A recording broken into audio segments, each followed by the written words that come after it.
أما بعد قال الله تعالى في كتابه الكريم أعوذ بالله من الشيطان الرجيم بسم الله الرحمن الرحيم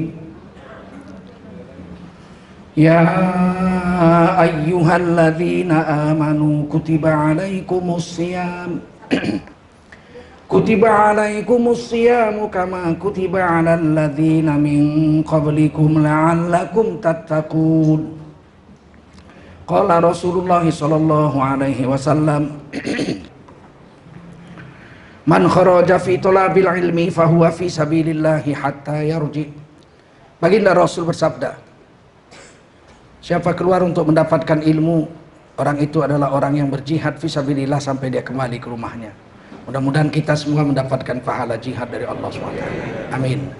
Shadaqallahul azim wa sadaqa rasuluhun nabiyul karim. Wa nahnu ala dzalika minasyahidin wasyakirin walhamdulillahi rabbil alamin. Bapak Ibu sekalian, jemaah salat zuhur Masjid Jami Bintaro Jaya. Masjid lama berarti ya. Yang dimuliakan Allah SWT, wajiblah kita bersyukur pada Allah SWT.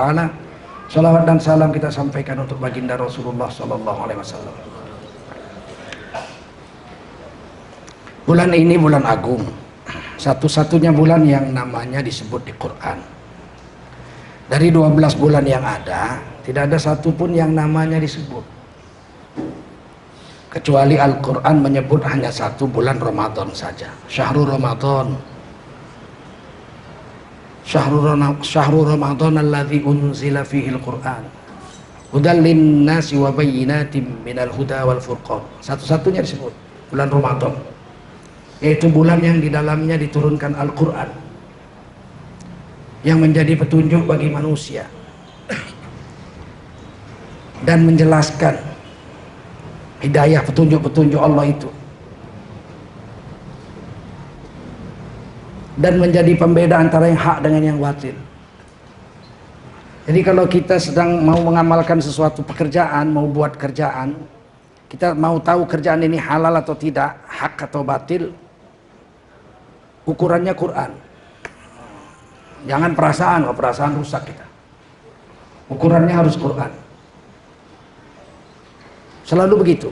Karena Quran itu furqan, pembeda antara yang hak dengan yang batil, yang haram dengan yang halal.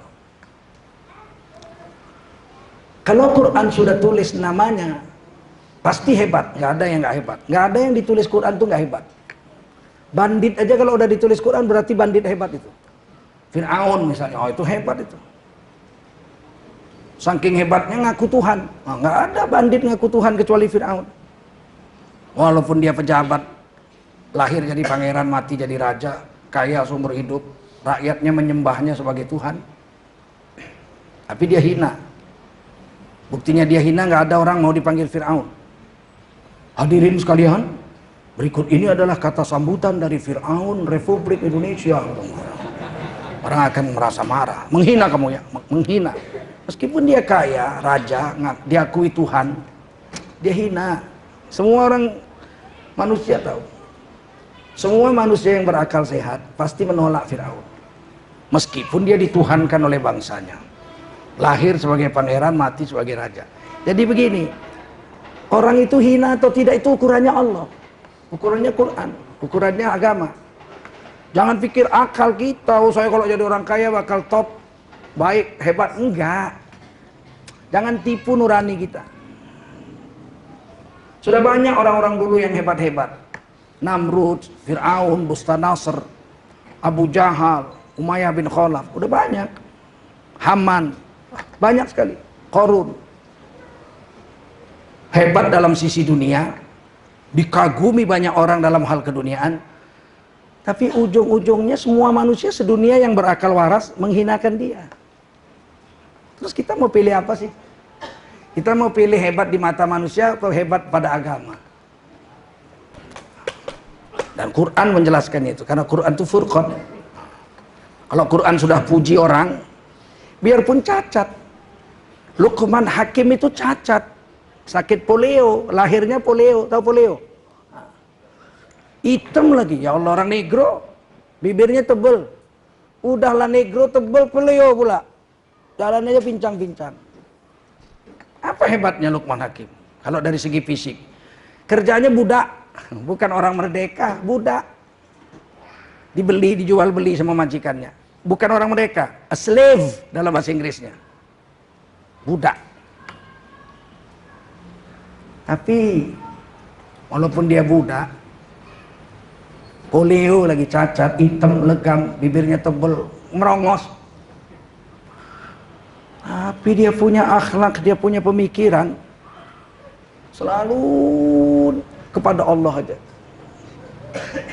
Sampai ditulis namanya di Quran, surah Luqman. Masya Allah. Dan nasihat dia kepada anaknya.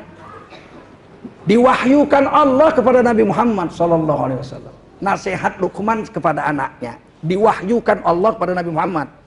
Ditulis di Quran supaya kita bisa baca sampai hari kiamat. Mulia. Saking hebatnya Luqman ini, datang malaikat Jibril menjumpainya. Luqman, saya Jibril. Kata Luqman, mau ngapain jumpa saya? Saya diperintah Allah menjumpaimu. Allah bertanya kepadamu, kamu ini mau jadi nabi atau enggak? Kalau kamu mau jadi nabi, saya kirim wahyu hari ini. Lihat hebatnya Luqman. Dia masuk ke dalam, sebentar, saya masuk dulu ke dalam rumah. Dia masuk ke gubuknya, dia lihat di depan cermin. Nggak cocok kalau kayak gini jadi nabi. Bibir tebal, hitam legam, polio, merongos. Nggak cocok jadi nabi. Nabi itu harus Mustafa, paling ganteng di tengah-tengah kaumnya. Nabi Musa itu paling ganteng dari Bani Israel. Nabi Isa itu paling ganteng dari Bani Israel. Nabi Yunus itu paling ganteng dari seluruh Irak. Nabi Ibrahim itu paling ganteng sedunia. Nabi Yusuf itu ganteng sedunia. Nabi Muhammad itu paling ganteng seluruh dunia. Nabi Adam ganteng dari seluruh manusia. Nabi Adam paling ganteng. 2 kali lebih ganteng dari Nabi Yusuf. Karena Yusuf nisfu min Adam. Kata Nabi Yusuf itu separuhnya Nabi Adam gantengnya. Nggak ada Nabi nggak ganteng. Keluar Luqman dari kamarnya. Dia jumpa malaikat Jibril. Malaikat Jibril, ya. Nggak cocok saya jadi Nabi. Katakan sama Allah, saya tidak cocok jadi Nabi. Senangnya malaikat Jibril. Ini ujian aja, nguji. Kira-kira Luqman tuh hebat apa enggak gitu. Ternyata hebat. Nggak serakah dengan jabatan. Tahu diri, gitu. Tahu diri. Tahu diri. Kalau memang IQ rendah, ngapain maksa jadi presiden gitu, ngapain maksa. Tahu diri.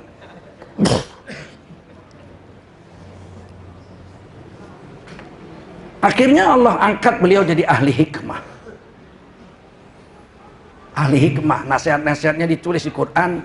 Salah satu ayat Quran, surah cuman 114 surat di dalam Quran. Satu diantaranya surah Luqman. Dan nasihatnya kepada anaknya luar biasa. Sejelek-jelek suara adalah suara himar.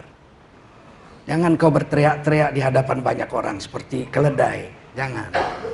Dan nasihatnya luar biasa. Anakku, satu hari dia nasihat gini. Anakku,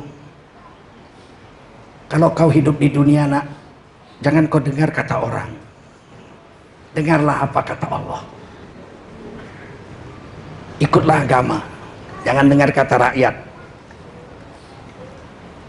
Anaknya jawab, Pak, kita ini kan makhluk sosial, hidup di dunia. Kalau kita nggak dengar apa kata orang, nanti apa kata orang kepada kita? Orang akan mengejek-ngejek kita. Kata Luqman, kita harus ikut Allah, ikut Rasul. Orang mau ngejek nggak apa-apa asal kita ikut Allah Rasul. Tapi kan kita manusia Pak, orang nanti bagaimana menilai kita?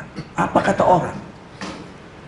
Kalau kau ikut apa kata orang nak, rusak kau, kata Luqman.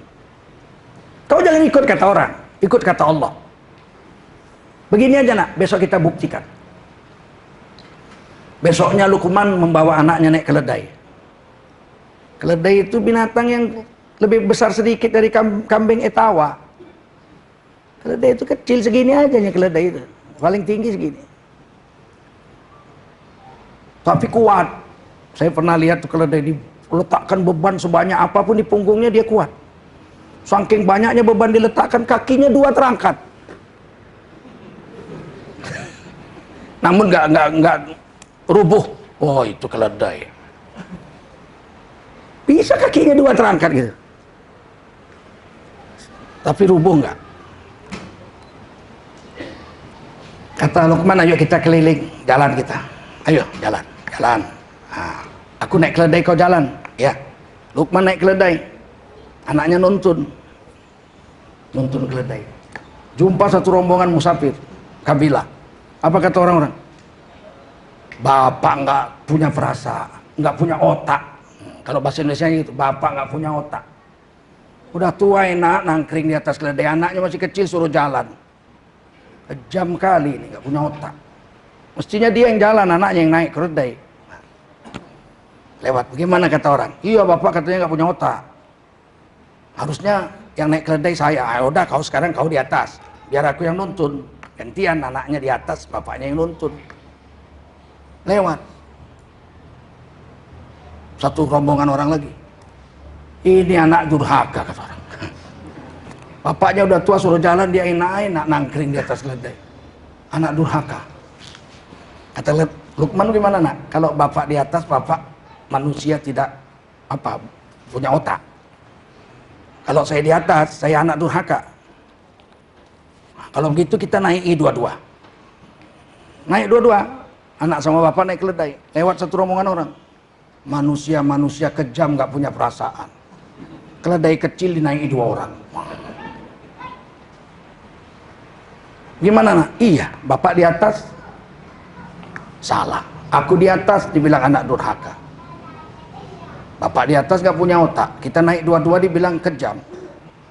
Udahlah kita jalan aja, kita tuntun kata bapaknya. Dua-dua nuntun keledai, yang satu nuntun sebelah kanan, yang satu nuntun sebelah kiri. Lewat satu rombongan orang. Manusia goblok. Keledai kok dituntun, keledai itu dinaiki bego. Mulai anaknya terdiam. Bagaimana nak? Iya, bapak di atas nggak punya otak, aku di atas anak durhaka. Kita dua-dua naik, manusia nggak punya perasaan. Kita dua-dua jalan, orang goblok. Ada satu lagi nak, apa? Kita pikul keledai ini. Bapaknya mikul kaki depan, anaknya mikul kaki belakang. Pikul tuh keledai, lewat satu rombongan orang. Gila, keledai kok dipikul. Maka kata Luqman, itulah nak, kalau kau dengar omongan orang, nggak akan ada yang betul. Kau dengar apa kata Allah, apa kata Rasul. Kalau udah Allah bilang benar, Rasul bilang benar, tak usah kau hiraukan ucapan orang. Nabi Muhammad aja yang digelar Al-Amin seumur hidup. Begitu mulai dakwah Islam, keluarga beliau sendiri yang memerangi Rasulullah itu. Pamannya sendiri Abu Lahab, Abu Jahal memerangi beliau. Terus kita mau ikut apa? Seluruh Mekah mengusir Nabi, mau dibunuh Nabi, pindah ke Madinah. Kita tetap aja kita ikut Allah Rasul, meskipun semua orang memaki kita. Saya kadang-kadang di medsos bilang, tuh kan, di medsos ini kau dimaki-maki orang, tobatlah kau Jul, kembalilah ke jalan yang benar, belalah Jokowi. Gitu. Gondol, aku mikir.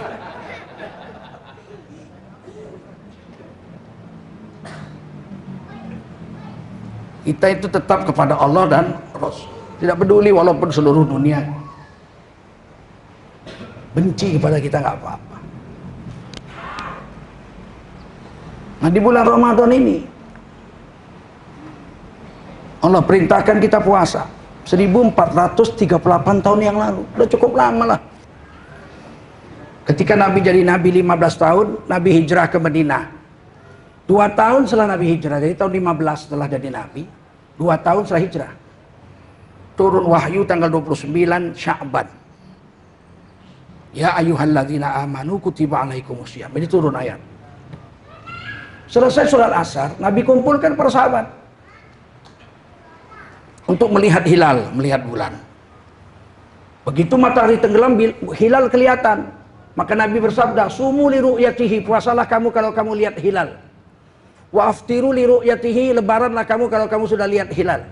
Fa in ghumma 'alaikum, kalau bulan enggak kelihatan pada tanggal 29, kamu enggak lihat bulan ketutupan awan atau belum terbit dari ufuknya, jangan buru-buru puasa kata Nabi. Fasting amali Sya'ban bi salasina yauman. Kau genapkan bulan Sya'banmu 30 hari. baru kau puasa. Ada 16 hadis yang dituliskan Imam Nawawi dalam kitab Majmu' Syarhul Muhadzab. Nada-nadanya sama semua. Puasa karena lihat bulan. Lebaran kalau lihat bulan. Kalau nggak lihat bulan, genapkan sehari. Jadi kalau tanggal 29 Ramadan kita lihat bulan nggak kelihatan, apa boleh buat walaupun ibu-ibu sudah masak opor? Ya lebarannya lusa. Besok masih tanggal 30 Ramadan. Jangan waduh berhubung sudah bikin lontong, maka besok nggak boleh batal gitu. Ukurannya itu lihat bulan. Paham? Paham? Nabi bisa aja nggak usah lihat bulan, cukup nunggu malaikat Jibril aja. Datang malaikat Jibril, ya nggak? Rasul besok puasa, ya. Datang lagi malaikat Jibril, besok lebaran. Aman toh, selama masih Nabi hidup kan ada Jibril.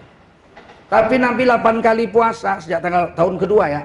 2, 3, 4, 5, 6, 7, 8, 9, 8 tahun. 10 Nabi nggak sempat puasa. Sebab bulan Rabiul Awal Nabi sudah wafat. Jadi Nabi itu cuma 8 kali puasa Ramadan. Lihat hilal. Tapi Idul Adha Nabi itu sejak pindah 10 kali. Jadi duluan Idul Adha baru Idul Fitri. Idul Fitri itu tahun kedua. Kalau Idul Adha, kana Nabi sallallahu alaihi wasallam bil Madinati yudahi. Ini hadis Turmizi. Nabi itu sejak pindah ke Madinah langsung sudah memotong korban dan sudah Idul Adha. Itu hadis Turmizi hasan sahih. Ayatnya turun di Mekah. Inna a'tainakal kautsar. Pakai bismillah ya, bismillahirrahmanirrahim. Sebab hadis Bukhari Muslim pakai bismillah. Bismillahirrahmanirrahim. Inna a'tainakal kautsar fasholli li rabbika wanhar inna syani'aka huwal abtar. Siap. Sesungguhnya kami telah beri kepadamu hai Nabi Muhammad nikmat yang sangat banyak. Fasholli li rabbik. Salatlah kamu untuk menyembah Tuhanmu. Wanhar dan berkorbanlah, sembelih hewan korban. Inna syani'aka huwal abtar. Siapa yang benci kepadamu akan terputus. Tapi Nabi tidak korban di Mekah. Meskipun perintah ini turun di Mekah. Nabi baru korban setelah pindah ke Madinah. Berarti Nabi korban 10 kali. Tahun pertama, kedua, 3, 4, 5, 6, 7, 8, 9, 10. Yang ke-10 itu Nabi naik haji. Kan sekali aja Nabi naik haji. Di Mekah Nabi korban 1 ekor onta untuk semua istrinya dan Nabi. Istri Nabi waktu itu 9, Nabi sendiri 10. Jadi 1 ekor onta boleh untuk 10 orang. Itu ditulis dalam kitab Kifatul Akhyar Syekh Taqiyuddin rahimahullah ta'ala. Sedangkan Ramadan Nabi cuma 8 kali. Ini perlu saya beritahu bahwasanya sekarang ini ada kesalahan. Orang lebaran Idul Adha itu berpatokan kepada wukuf di Arafah. Orang udah kelihatan wukuf di Arafah kok hari ini. Berarti besok lebaran haji. Padahal Nabi baru naik haji tahun 10. Artinya nggak ada orang wukuf di Arafah selama 9 tahun. Nabi tetap aja Idul Adha. Karena Idul Adha itu bukan Idul Haji. Idul Adha itu hari raya korban. Nggak ada urusannya dengan orang naik haji. Setuju? Setuju nggak? Jadi kenapa kita sekarang patokannya dengan wukuf di Arafah? Orang udah wukuf berarti kan udah tanggal 9. Besok kan Idul Adha. Dikasih tahu kayak manapun bandelnya bukan main. Ini Idul Adha bukan hari raya haji, bukan Idul Haji ini.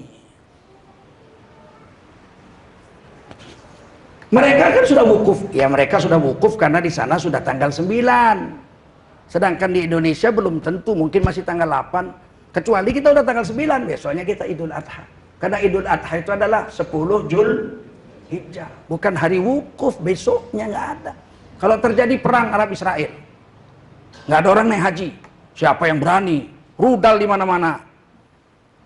Kan Idul Adha tetap jalan. Nggak mungkin menteri mengumumkan saudara-saudara berhubung tahun ini nggak ada orang wukuf, maka Idul Adha dibatalkan gitu. Ini Idul Adha bukan Idul Haji.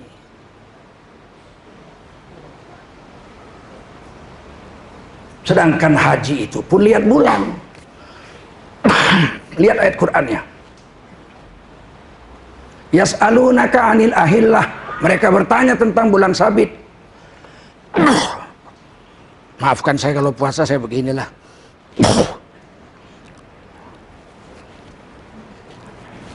Mereka bertanya kepadamu tentang banyak bulan sabit. Bukan satu bulan sabit.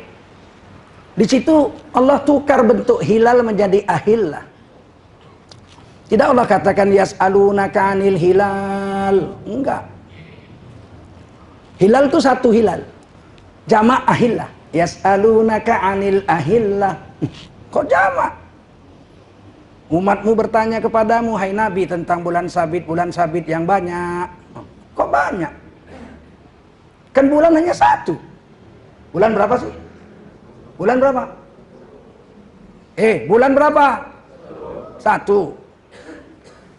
Susah bahasa Indonesia ini. Karena bulan yang di langit itu hilal. Bahasa Arabnya banyak, hilal, qamar, kalau purnama badar. Sedangkan Muharram, Safar, Rabiul Awal itu disebut syahrun. Nah, kalau Indonesia kan bulan semua. Januari, Februari bulan. Yang di langit bulan, yang kecil bulan, yang bulat bulan, yang purnama bulan. Istri kita tiap bulan datang bulan. Repot. Sekarang saya tanya, bulan yang di langit ada berapa? Kenapa Allah bikin jamak? Ahillah. Kata Imam Qurtubi, kenapa Allah buat bulan sabit itu banyak? Walaupun sebenarnya bulan itu hanya satu. Karena bulan sabit itu muncul setiap bulan. Muharram keluar, Safar keluar lagi, Rabiul Awal keluar lagi, ya kan?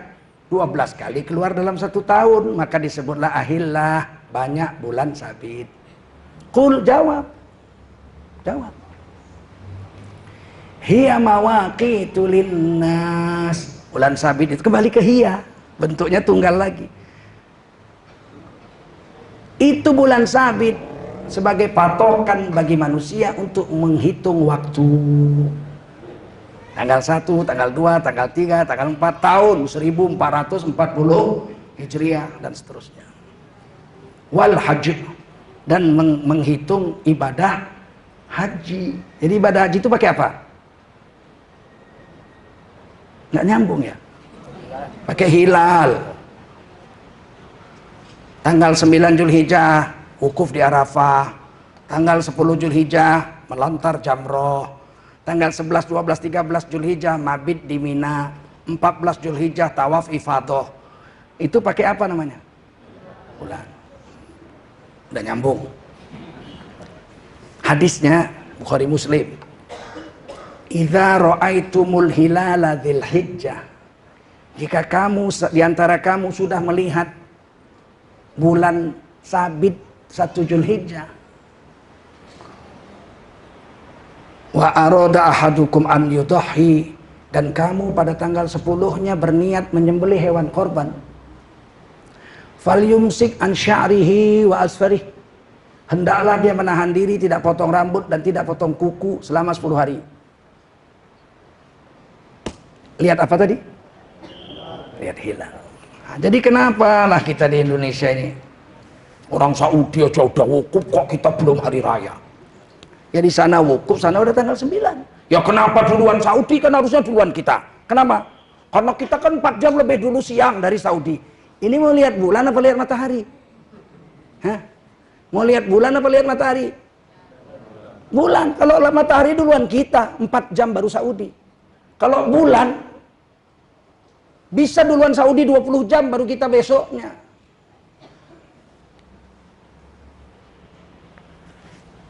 Mau saya jelaskan nggak? Perlu nggak saya jelaskan ini? Kalau nggak saya cerita Ramadan ini. Perlu. Bulan itu jalannya 1 hari 12 derajat naiknya. Dari mana itu? Dari bulatnya bumi. Bumi bulat apa segi 4? Bulat. Kalau bulat tuh pasti 360 derajat. Setuju? Jangan ditanya lagi dari mana jalannya. Udah pasti kalau bulat 360 derajat. Kalau separuh 180. Kalau seperempat 90 derajat. Bumi itu 360 derajat karena bulat. Dikelilingi oleh bulan. Satu kali puter namanya satu kali puter namanya 1 bulan. 30 hari. Kalau enggak 29, 30. Udah ya supaya gampang lah. Ini kan hitung-hitungan kasar. Berarti kalau 30 hari bumi diputeri oleh bulan sekali puter, berarti perjalanan bulan sehari 360 bagi 30 sama dengan 12. Udah paham? Sehari semalam bulan naiknya 12 derajat. Satu hari satu malam berapa jam? 24. Berarti 12 derajat dibagi 24 sama dengan setengah derajat. Setengah derajat itu 1 jam. Jadi setiap 1 jam bulan naiknya setengah derajat. 1 jam naiknya setengah derajat. 1 jam naiknya setengah derajat. Sebulan 30 hari kali 24 jam, 1 kali putar 360 derajat. Sampai sini udah nyambung. Nah, udah gampang kalau gitu saya jelaskannya.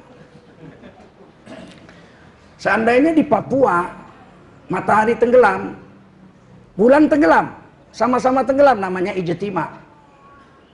Tentu tidak kelihatan. Karena masih 0 derajat.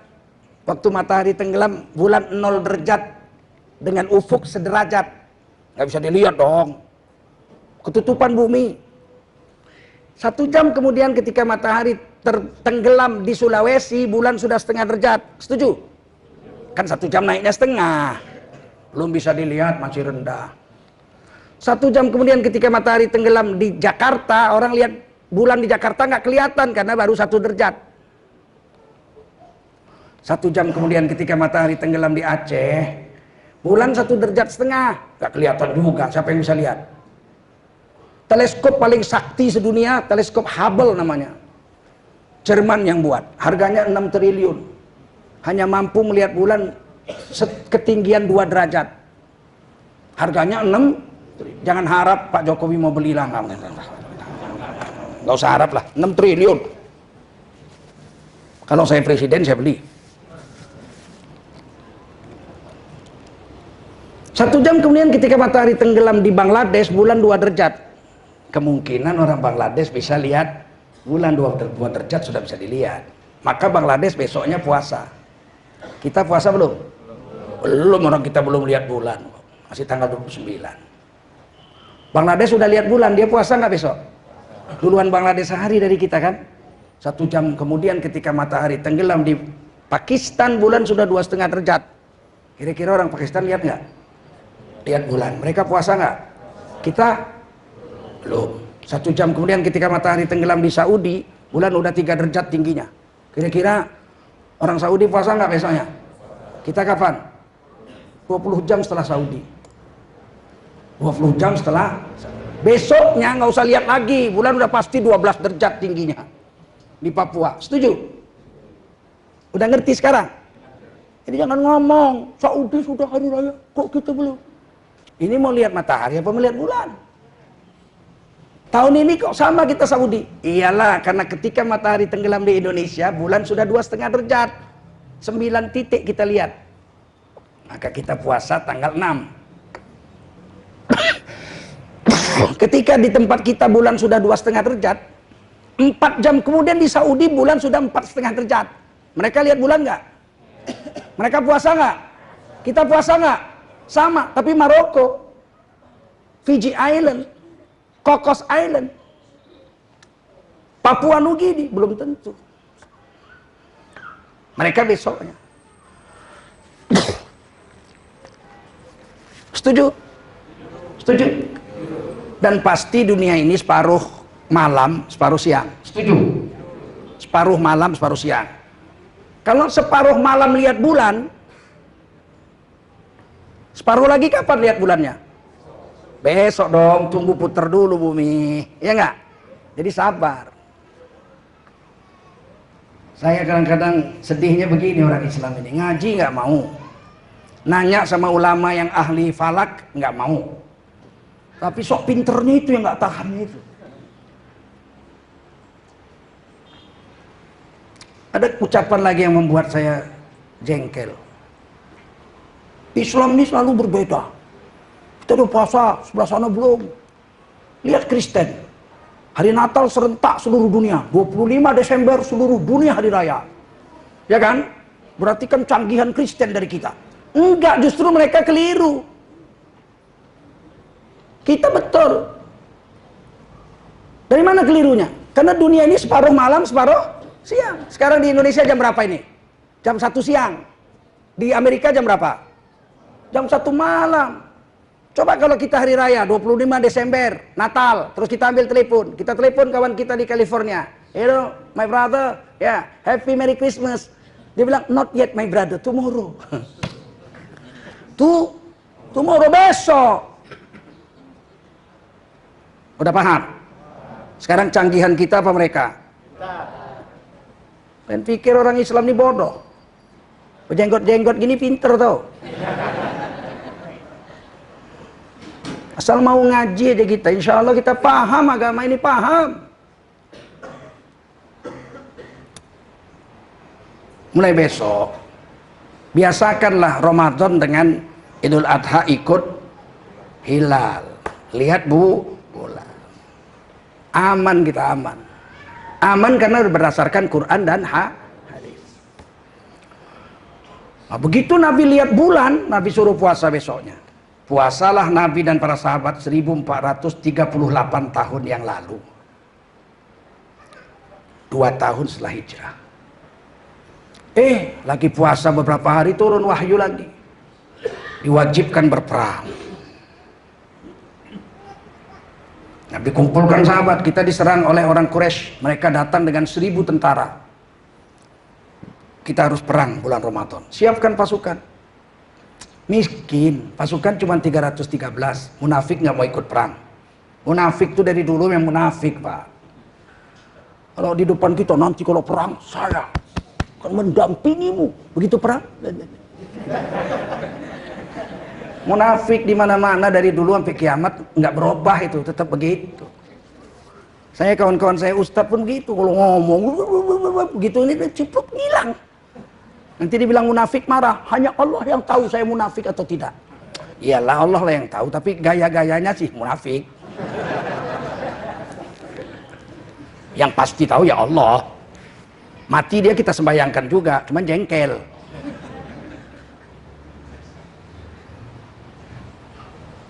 Buya Hamka itu di penjara rezim Bung Karno hampir 2 tahun.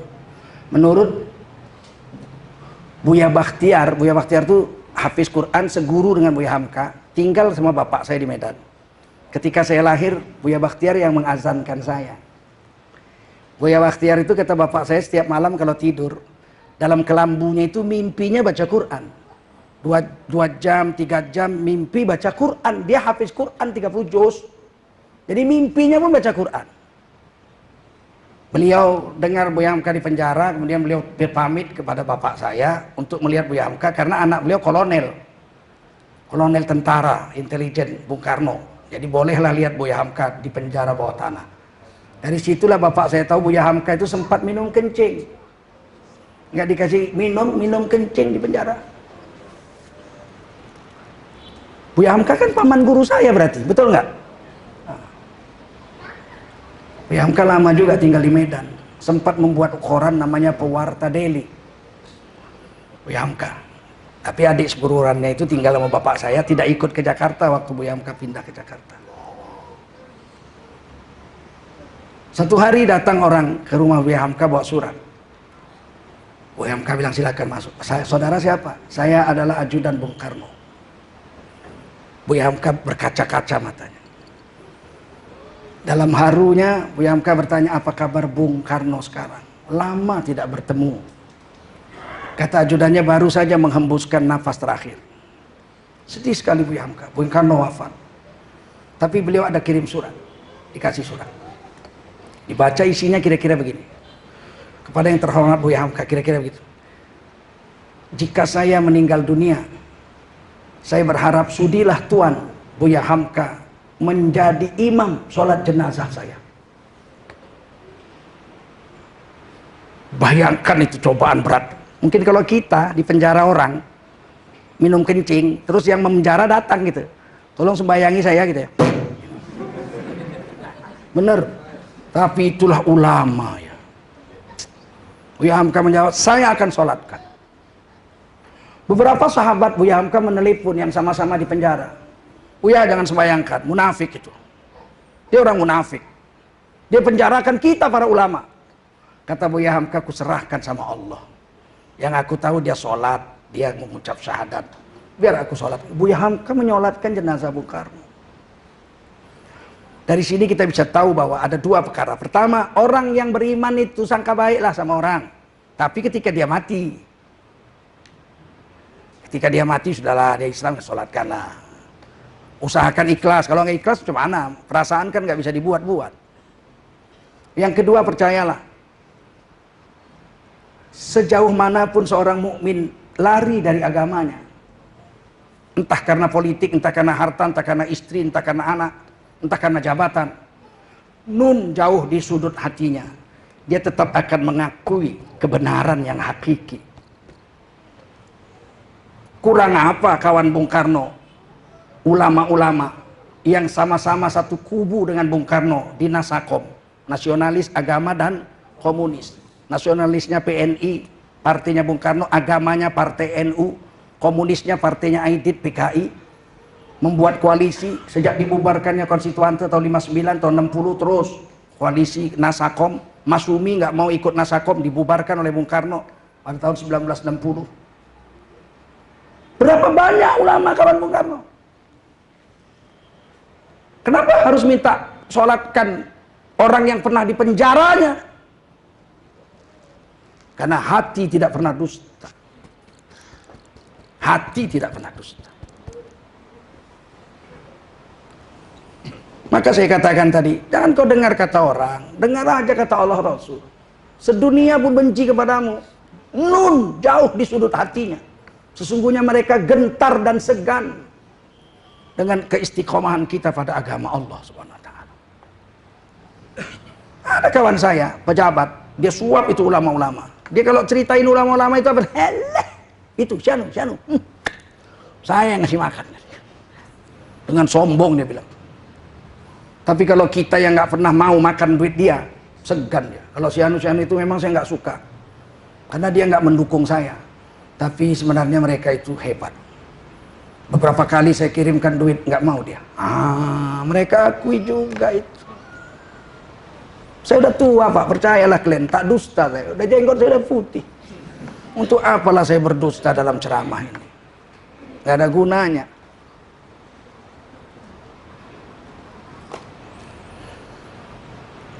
Perang pun terjadi. Kata Nabi, siapa yang perang ini boleh pilih. Karena ini perang wajib, puasa wajib, boleh tinggal satu. Perang kita lakukan, puasa boleh kita tinggalkan. Nanti setelah hari lain kita ganti puasa kita. Terjadilah perang, 313 lawan 1000, dan kita menang. Selesai perang, kata Nabi, siapa yang tidak puasa silakan makan. Nggak ada yang makan. Kata Nabi, kenapa kalian nggak makan? Kami puasa ya Rasul. Kan boleh nggak puasa? Boleh, tapi kami milih puasa. Kami lebih senang ya Rasul mati dalam keadaan puasa daripada kami mati tidak puasa. Meskipun dibolehkan tidak puasa. Dari sini Allah dan Rasul mau beritahu sama kita bahwa orang puasa itu kuat. Akal kita bilang kalau puasa aku lemes. Allah bilang puasa itu kuat. 120 km jalan di padang pasir. Kuda hanya 2. Untanya 70, yang naik 313. Ganti-gantian. Sampai di sana padang pasir terik. Pasir itu kalau disiram matahari, makin sore makin panas. Panas matahari di bulan Ramadan 57 derajat Celcius. Saya waktu tinggal di Mekah, pagi-pagi jam 9 saya ambil air, masukkan ke aluminium ceret. Aluminium saya punya namanya Lota, itu saya beli di India. Saya kan jalan darat naik haji. Saya masukkan telur, masukkan air, jemur. Saya pergi sekolah. Habis asar saya pulang, telur masak. Ambil daging, potong iris-iris tipis-tipis, naik ke atas gedung hotel saya, naik paling atas. Saya jemur itu daging. Saya pergi masjid. Habis isya saya pulang, udah jadi dendeng. Nggak perlu lama-lama menjemur. Buat dendeng cuma 1 hari jemur saja, selesai. Tapi sahabat perang semua. Menang lagi. Tetap puasa. 1400 38 tahun yang lalu Allah dan Rasulnya mengatakan puasa itu kuat. Rasul katanya sumu tasihhu, puasalah kamu sehat, bugar. Sekarang sudah 1440 tahun. Terbukti sekarang seluruh manusia mau kafir, mau beriman, mau munafik, semuanya mengakui bahwa kondisi manusia yang paling prima adalah ketika orang itu sedang berpuasa. Dokter mau kafir, mau Islam, kalau dia mau mengadakan operasi, Bapak besok operasi, ya operasi jantung Pak, tulang rusuk Bapak akan dipotong, jantung Bapak dibelah, urat kaki Bapak diambil, diganti urat-urat yang sudah sumbat dengan urat kaki yang masih bagus, dan itu memerlukan 10 jam. Bapak akan dibius, 10 jam Bapak akan dibelah dadanya dan dijahit lagi, butuh waktu 10 sampai 12 jam. Iya Pak, siap, baik. Apa yang saya harus buat ya dokter? Kata dokter apa? Mulai jam 10 malam Bapak puasa. Mulai jam 10 malam Bapak puasa. Tidak boleh makan, tidak boleh minum. Begitu pagi dioperasi, 10 jam nggak sadar sendiri. Itu kan membuktikan bahwa seluruh dokter sedunia mengakui kondisi manusia yang paling prima adalah ketika puasa. Seandainya lah perlu kekuatan dengan makan, pasti dokter nasihatnya lain. Bapak mau dioperasi besok Pak, ya apa yang saya lakukan? Bapak malam ini makanlah sebanyak-banyaknya Pak, supaya Bapak kuat, kalau perlu 2 bakul gitu. Nggak ada Pak. Paham? Untuk jadi kuat itu justru kita harus puasa. Dan itu diakui oleh dokter-dokter seluruh dunia. Nah kalau kita puasa lemas kenapa? Nafsu kita yang lemas. Kalau badan kuat. Saya puasa itu tersiksa haus saja. Kalau lemas nggak makan enggak. Haus saja. Kalau yang lain nggak ada masalah.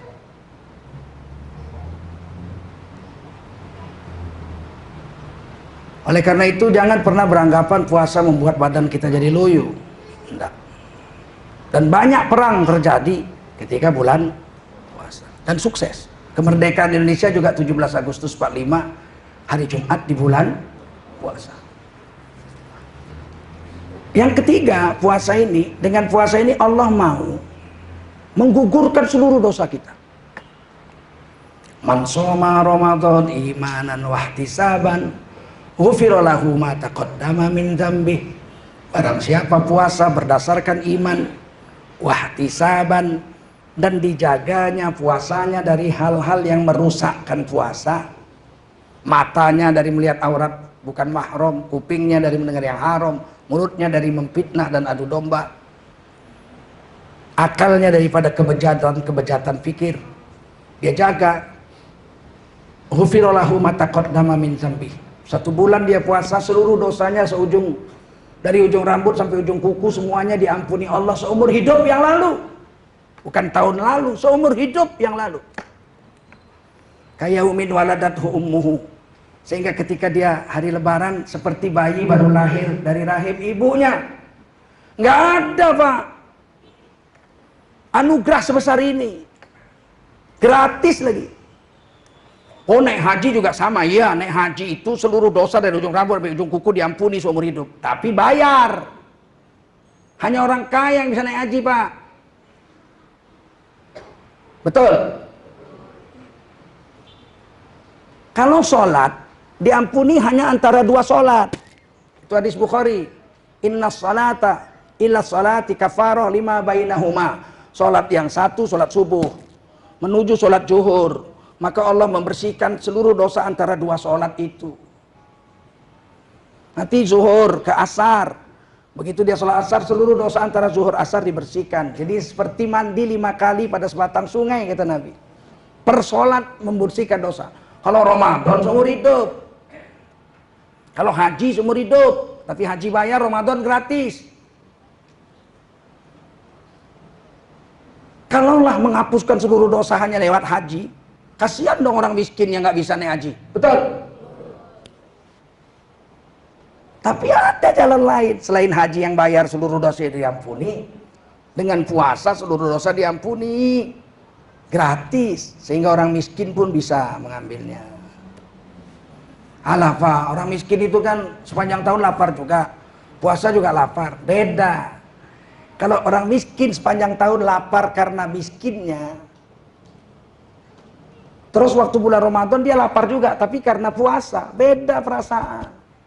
Waktu buka puasa itu dia bilang, ya Allah, tiap hari pun aku lapar, tapi hari ini aku lapar karena Engkau ya Allah. Karena Engkau suruh aku puasa ya Allah. Hari ini aku lapar karena Engkau. Beda itu. 11 bulan lagi dia lapar karena miskin, tapi bulan Ramadan dia lapar karena Allah. Lain itu. Saya kalau puasa memang itulah andalan saya. Kalau waktu asar saya kritis itu. Setengah jam, 40 menit saya kritis.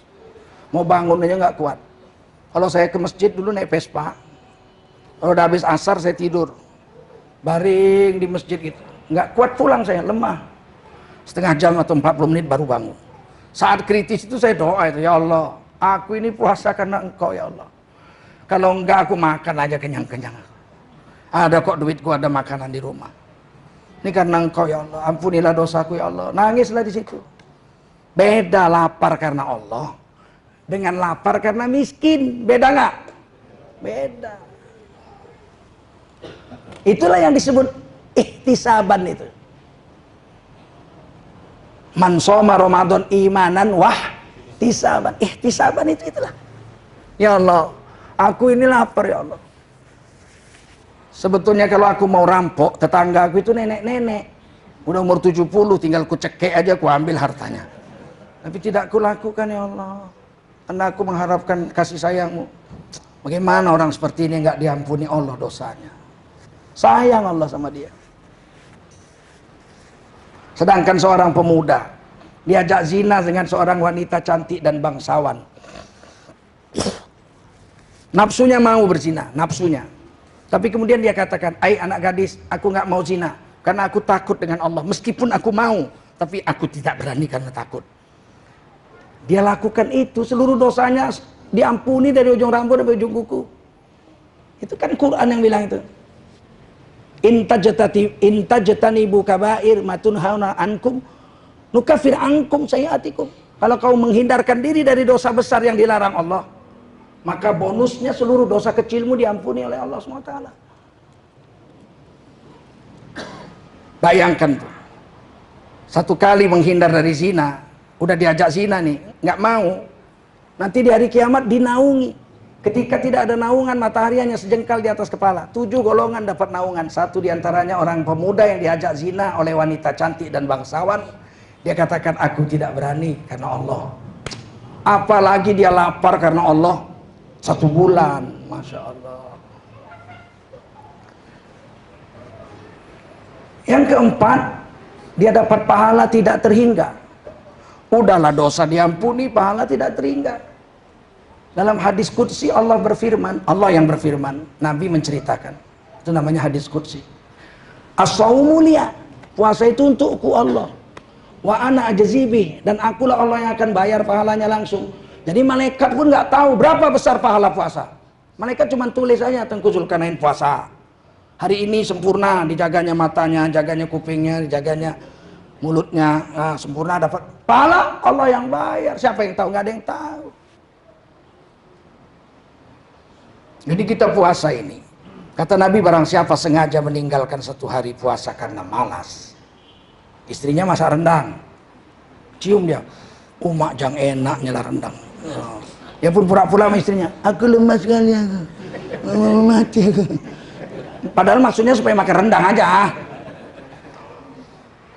Maka dia wajib mengganti di hari yang lain 1 hari. Tapi andai kata dia puasa seumur hidup sampai mati, tidak pernah tinggal tiap hari sampai mati puasa, seluruh pahala puasa seumur hidupnya dikumpul jadi 1, tidak cukup untuk membayar pahala 1 hari yang dia tinggalkan.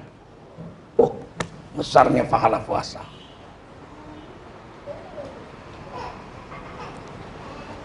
Terakhir, puasa ini untuk menjadikan kita bertakwa, la'allakum tattaqun. Dari latihan puasa ini akan timbul sifat takwa buah puasa lain, takwa buah sholat lain, takwa buah sedekah lain, takwa buah zikir dan Quran lain, takwa buah daripada perjuangan jihad lain. Tiap-tiap amal buahnya lain. Pintu sorga juga 8. Ada babus sholat untuk orang sholat yang unggul. Ada babul royan untuk orang yang puasa unggul. Ada babul jihad untuk orang yang jihadnya unggul. Ada babul zikri untuk orang yang zikirnya unggul. Ada babus sodako untuk orang yang sodakonya unggul. Jadi buahnya beda-beda. Pintu masuknya aja beda-beda. Sayyidina Abu Bakar Siddiq, kata Nabi, 8 pintu sorga memanggilnya. Dia boleh masuk dari pintu mana saja. Berarti unggul semua amalan beliau.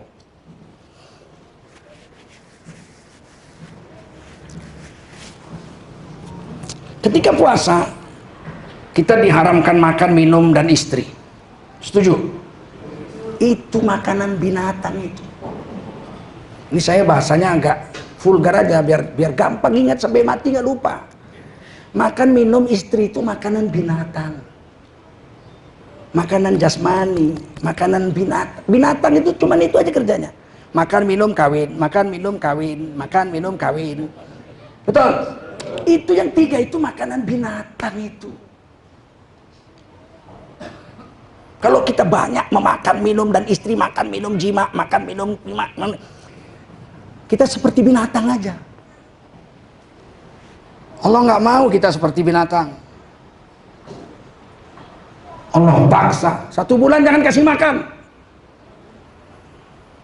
Jasmanimu jangan kasih makan. Kalau di Indonesia 14 jam, kalau di Amerika 20. Tahun lalu di Norwegia 22 jam. Tahun ini di Islandia 20 jam. 22 jam. Puasa 20 jam. Saya 20 jam udah sering. Puasa 22 jam itu belum pernah saya. Tapi 20 jam saya sudah. Dan memang biasa aja, no problem. Kuat aja nggak apa-apa, biasa. Nggak sakit, nggak apa-apa, nggak lemes, biasa. Haus iyalah, saya puasa biasa aja haus. Tapi nggak mati, seger, malah tambah sehat. Ternyata puasa itu memberhentikan memberi makan jasmaniah agar nafsu binatang kita remuk.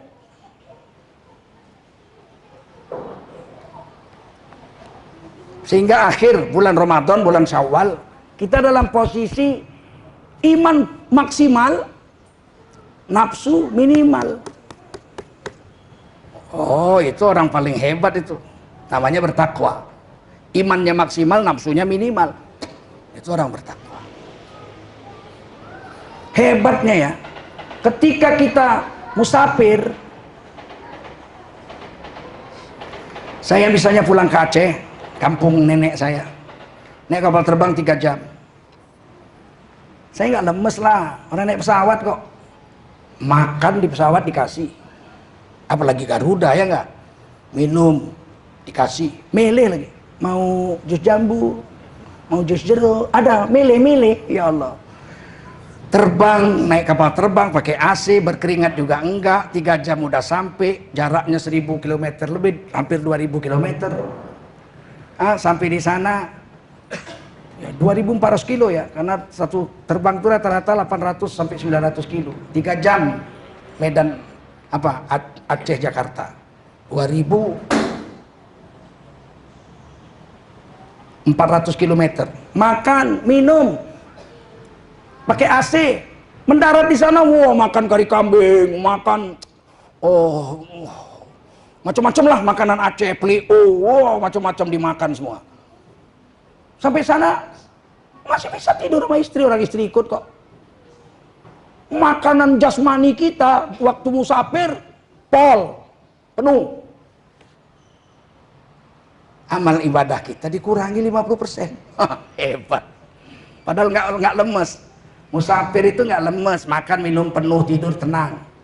Tapi boleh sholat di qashar. Zuhurnya 2 rakaat. Habis zuhur qomat. Sholat asar 2 rakaat di waktu zuhur. Giliran waktu asar azan tidur dia.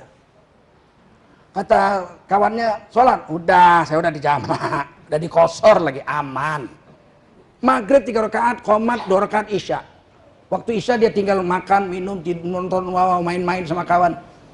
Sholatnya di korting hampir 50%. Padahal musafir tidak lemas, nafsu binatangnya tetap kasih makan, kasih minum, istri masih bisa dipakai. Makanya banyak musafir jahat. Orang musafir banyak jahat. Dari Medan ke Jakarta, ditanya istrinya, kemana mas? 3 hari ini tugas kantor. Ngapain? Turne. Oh ya mas, selamat turne. Rupanya turu kono, turu kene. Musafir tuh jahat karena makannya itu nggak direm. Paham? Nafsu binatangnya menggelora. Makanya musafir itu supaya jangan jahat, kata Nabi, alaikum bil jamaah. Kamu kalau pergi jangan sendiri. Berdua, bertiga, berempat, berlima. Kalau musafir sendirian, setan hanya menerkam orang yang terpisah dari jemaahnya. Sebagaimana kambing hanya menangkap domba yang terpisah dari rombongan. Nah, kita lihat puasa. Makan enggak, minum enggak, istri enggak, lemes. Sholat enggak boleh di jamak kosor. Nggak bisa kita, aduh aku lemas ah. Sekarang aku sholat zuhur sekalian asar aja. Nanti asar aku tidur. Boleh nggak? Puasa tuh lemes. Makan minumnya nggak dikasih. Tapi amal ibadah nggak dikorting. Asar tetap 4 rakaat, zuhur tetap 4 rakaat, maghrib 3, isya 3, 4 rakaat. Ditambah terawih 23 rakaat. Khatam Quran lagi, ya Allah. Zikir lagi, sedekah, segala macam.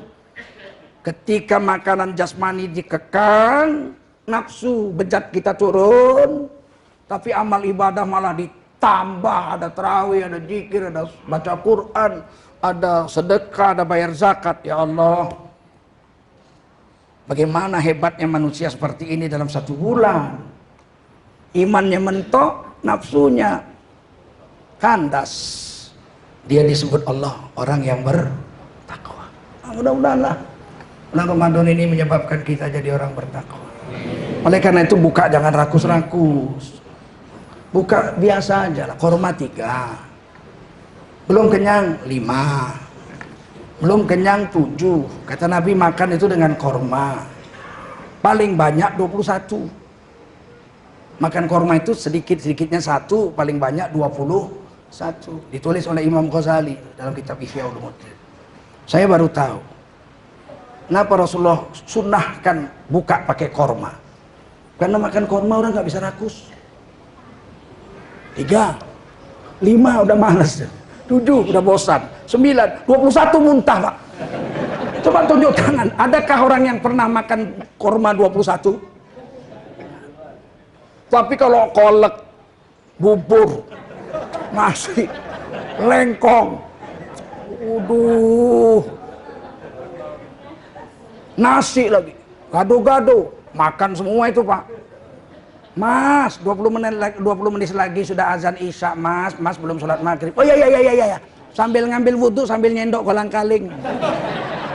Masuk semua itu. Begitu sholat maghrib ruku kolang-kaling jatuh 2. Saya baru setua ini satu-satulah hadis Nabi itu bisa diberikan kepahaman oleh Allah. Kenapa Rasul katakan bukalah dengan rutop korma mengkal? Karena korma mengkal nggak mungkin kita makan 21 butir, nggak mungkin. Kalau nggak ada korma mengkal, korma mateng, tamar, mana ada? Saya udah coba pak makan tamar 11, saya coba mangap saya pak. Memang nggak bisa rupanya rakus makan korma. Makanya korma itu barokah. Orang makan korma nggak bisa rakus. Mudah-mudahan lah. Banyak lagi yang mau kita kaji, tapi saya pun terbatas lah. Udah 1 jam saya bicara. Ya. Saya minta maaf. Ramadan ini memang saya haus. Saya ini bawa anduk kering, anduk basah nih. Mana bukanya nih? Bukakan tolong. Tidak ada pertanyaan ya. Udah mulai keringat dingin saya. Bukhari mana ini Bukhari?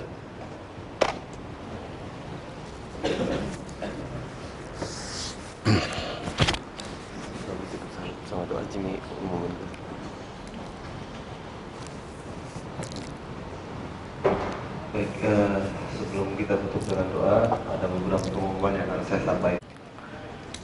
Amma ba'du qala Allah Ta'ala fi kitabihil karim A'udzu billahi minasy syaithanir rajim. Bismillahirrahmanirrahim. Ya ayyuhalladzina amanu kutiba alaikumussyam kutiba alaikumussyam kama kutiba alal ladzina min qablikum la'allakum tattaqun. Qala Rasulullah sallallahu alaihi wasallam Man kharaja fi talabil ilmi fahuwa fi sabilillahi hatta yarji. Baginda Rasul bersabda, siapa keluar untuk mendapatkan ilmu, orang itu adalah orang yang berjihad fi sabilillah sampai dia kembali ke rumahnya. Mudah-mudahan kita semua mendapatkan pahala jihad dari Allah SWT. Amin. Shadaqallahul azim wa sadaqa rasuluhun nabiyul karim wa nahnu ala dzalika minasyahidin wasyakirin. Walhamdulillahi rabbil alamin. Bapak ibu sekalian, jemaah sholat zuhur Masjid Jami Bintaro Jaya, masjid lama berarti ya, yang dimuliakan Allah SWT. Wajiblah kita bersyukur pada Allah SWT. Salawat dan salam kita sampaikan untuk baginda Rasulullah SAW.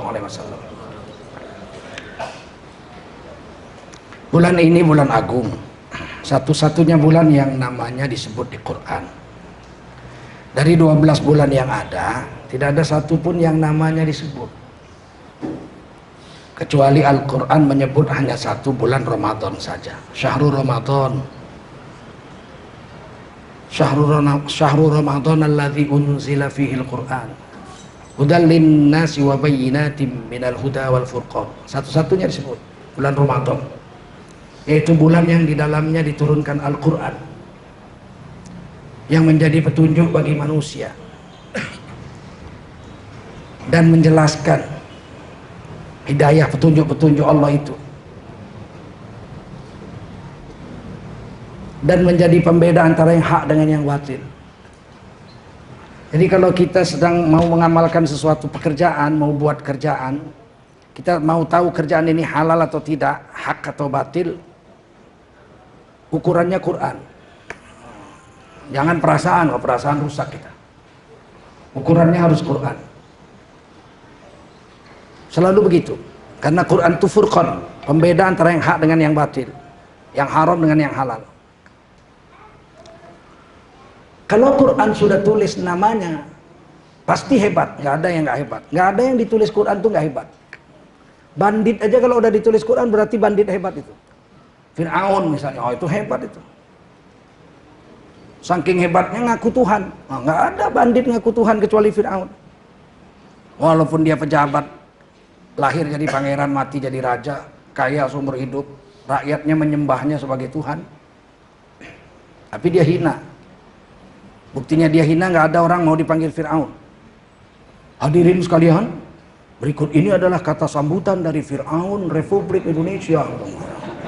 Orang akan merasa marah. Menghina kamu ya, menghina.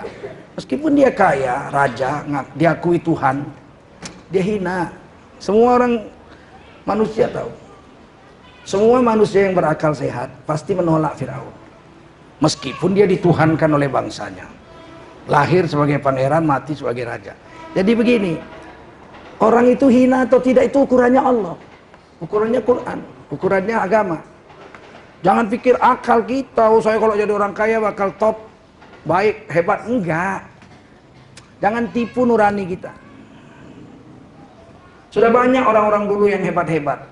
Namrud, Fir'aun, Bustanasr, Abu Jahal, Umayyah bin Khalaf. Udah banyak. Haman. Banyak sekali. Qarun. Hebat dalam sisi dunia. Dikagumi banyak orang dalam hal keduniaan. Tapi ujung-ujungnya semua manusia sedunia yang berakal waras menghinakan dia. Terus kita mau pilih apa sih? Kita mau pilih hebat di mata manusia atau hebat pada agama? Dan Quran menjelaskan itu. Karena Quran itu furqan. Kalau Quran sudah puji orang, biarpun cacat. Luqman Hakim itu cacat. Sakit polio, lahirnya polio. Tahu polio? Hitam lagi, ya Allah, orang negro, bibirnya tebel. Udahlah negro tebel, polio pula. jalan aja pincang-pincang. Apa hebatnya Luqman Hakim? Kalau dari segi fisik, kerjanya budak, bukan orang merdeka, budak. Dibeli, dijual beli sama majikannya. Bukan orang merdeka, a slave dalam bahasa Inggrisnya. Budak. Tapi walaupun dia budak, polio lagi, cacat, hitam, legam, bibirnya tebal, merongos. Tapi dia punya akhlak, dia punya pemikiran. Selalu kepada Allah aja. Sampai ditulis namanya di Quran, surah Luqman. Masya Allah. Dan nasihat dia kepada anaknya. Diwahyukan Allah kepada Nabi Muhammad SAW. Nasihat Luqman kepada anaknya. Diwahyukan Allah kepada Nabi Muhammad. Ditulis di Quran supaya kita bisa baca sampai hari kiamat. Mulia. Saking hebatnya Luqman ini, datang malaikat Jibril menjumpainya. Luqman, saya Jibril. Kata Luqman, mau ngapain jumpa saya? Saya diperintah Allah menjumpaimu. Allah bertanya kepadamu, kamu ini mau jadi nabi atau enggak? Kalau kamu mau jadi nabi, saya kirim wahyu hari ini. Lihat hebatnya Luqman. Dia masuk ke dalam, sebentar, saya masuk dulu ke dalam rumah. Dia masuk ke gubuknya, dia lihat di depan cermin. Nggak cocok kalau kayak gini jadi nabi. Bibir tebal, hitam legam, polio, merongos. Nggak cocok jadi nabi. Nabi itu harus Mustafa, paling ganteng di tengah-tengah kaumnya. Nabi Musa itu paling ganteng dari Bani Israel. Nabi Isa itu paling ganteng dari Bani Israel. Nabi Yunus itu paling ganteng dari seluruh Irak. Nabi Ibrahim itu paling ganteng sedunia. Nabi Yusuf itu ganteng sedunia. Nabi Muhammad itu paling ganteng seluruh dunia. Nabi Adam ganteng dari seluruh manusia. Nabi Adam paling ganteng. 2 kali lebih ganteng dari Nabi Yusuf. Karena Yusuf nisfu min Adam. Nisfu min Adam. Kata Nabi Yusuf itu separuhnya Nabi Adam gantengnya. Nggak ada Nabi nggak ganteng. Keluar Luqman dari kamarnya. Dia jumpa malaikat Jibril. Malaikat Jibril, ya. Nggak cocok saya jadi nabi. Katakan sama Allah, saya tidak cocok jadi nabi. Senangnya malaikat Jibril. Ini ujian aja, nguji. Kira-kira Luqman tuh hebat apa enggak gitu. Ternyata hebat. Nggak serakah dengan jabatan. Tahu diri, gitu. Tahu diri. Tahu diri. Kalau memang IQ rendah, ngapain maksa jadi presiden gitu. Ngapain maksa. Tahu diri.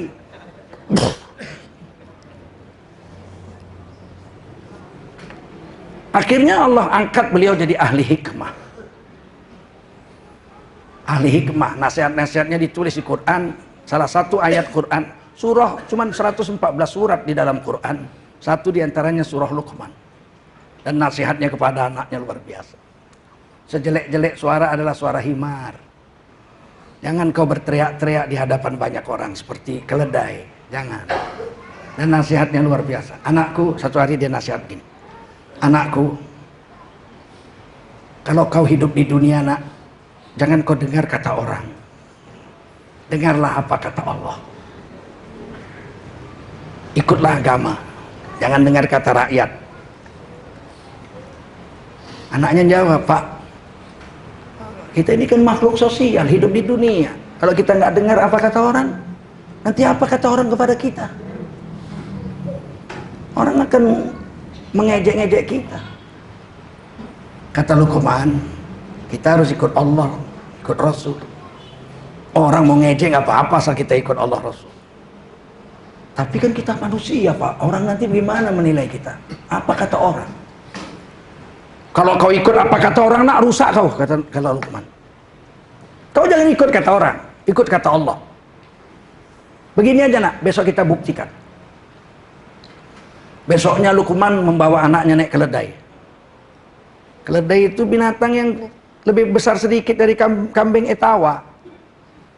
Keledai itu kecil segini aja nya keledai itu. Paling tinggi segini. Tapi kuat. Saya pernah lihat tuh keledai diletakkan beban sebanyak apapun di punggungnya dia kuat. Saking banyaknya beban diletakkan, kakinya 2 terangkat. Namun nggak rubuh. Oh itu keledai. Bisa kakinya 2 terangkat gitu. Tapi rubuh enggak? Kata Luqman, ayo kita keliling, jalan kita. Ayo, jalan. Nah, aku naik keledai, kau jalan. Ya. Luqman naik keledai. Anaknya nuntun keledai. Jumpa satu rombongan musafir, kabilah. Apa kata orang-orang? Bapak nggak punya perasaan, nggak punya otak. Kalau bahasa Indonesia gitu, bapak nggak punya otak. Udah tua enak nangkring di atas keledai, anaknya masih kecil suruh jalan. Kejam kali ini, nggak punya otak. Mestinya dia yang jalan, anaknya yang naik keledai. Lewat, bagaimana kata orang? Iya bapak katanya nggak punya otak. Harusnya yang naik keledai saya. Udah kau sekarang kau di atas, biar aku yang nuntun. Gantian anaknya di atas, bapaknya yang nuntun. Lewat. Satu rombongan orang lagi. Ini anak durhaka kata orang. Bapaknya udah tua suruh jalan, dia enak-enak nangkring di atas keledai. Anak durhaka. Kata Luqman, gimana nak? Kalau bapak di atas, bapak manusia tidak punya otak. Kalau saya di atas, saya anak durhaka. Kalau begitu kita naik dua-dua. Naik dua-dua. Anak sama bapak naik keledai. Lewat satu rombongan orang. Manusia kejam, gak punya perasaan. Keledai kecil dinaiki dua orang. Gimana nak? Iya, bapak di atas salah. Aku di atas dibilang anak durhaka. Bapak di atas gak punya otak. Kita naik dua-dua dibilang kejam. Udahlah kita jalan aja, kita tuntun kata bapaknya. Dua-dua nuntun keledai, yang satu nuntun sebelah kanan, yang satu nuntun sebelah kiri. Lewat satu rombongan orang. Manusia goblok. Keledai kok dituntun, keledai itu dinaiki bego. Mulai anaknya terdiam. Bagaimana nak? Iya, bapak di atas nggak punya otak, aku di atas anak durhaka. Kita dua-dua naik, manusia nggak punya perasaan. Kita dua-dua jalan, orang goblok. Ada satu lagi nak, apa? Kita pikul keledai ini. Bapaknya mikul kaki depan, anaknya mikul kaki belakang. Pikul tuh keledai, lewat satu rombongan orang. Gila, keledai kok dipikul. Maka kata Luqman, itulah nak, kalau kau dengar omongan orang, nggak akan ada yang betul. Kau dengar apa kata Allah, apa kata Rasul. Kalau udah Allah bilang benar, Rasul bilang benar, tak usah kau hiraukan ucapan orang. Nabi Muhammad aja yang digelar Al-Amin seumur hidup, begitu mulai dakwah Islam, keluarga beliau sendiri yang memerangi Rasulullah itu. Pamannya sendiri Abu Lahab, Abu Jahal memerangi beliau. Terus kita mau ikut apa? Seluruh Mekah mengusir Nabi, mau dibunuh Nabi, pindah ke Madinah. Kita tetap aja kita ikut Allah Rasul, meskipun semua orang memaki kita. Saya kadang-kadang di medsos bilang, tuh kan, di medsos ini kau dimaki-maki orang, tobatlah kau Jul, kembalilah ke jalan yang benar, belalah Jokowi katanya. Gondol mau aku pikir.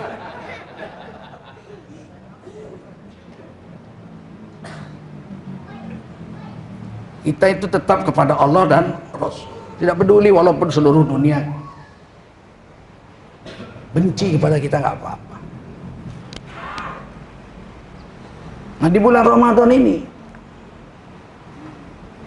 Allah perintahkan kita puasa 1438 tahun yang lalu, udah cukup lama lah. Ketika Nabi jadi Nabi 15 tahun, Nabi hijrah ke Madinah. 2 tahun setelah Nabi hijrah, jadi tahun 15 setelah jadi Nabi, 2 tahun setelah hijrah, turun wahyu tanggal 29 Sya'ban. Ya ayyuhalladzina amanu kutiba alaikumusiyam. Ini turun ayat. Selesai sholat asar, Nabi kumpulkan para sahabat untuk melihat hilal, melihat bulan. Begitu matahari tenggelam, hilal kelihatan.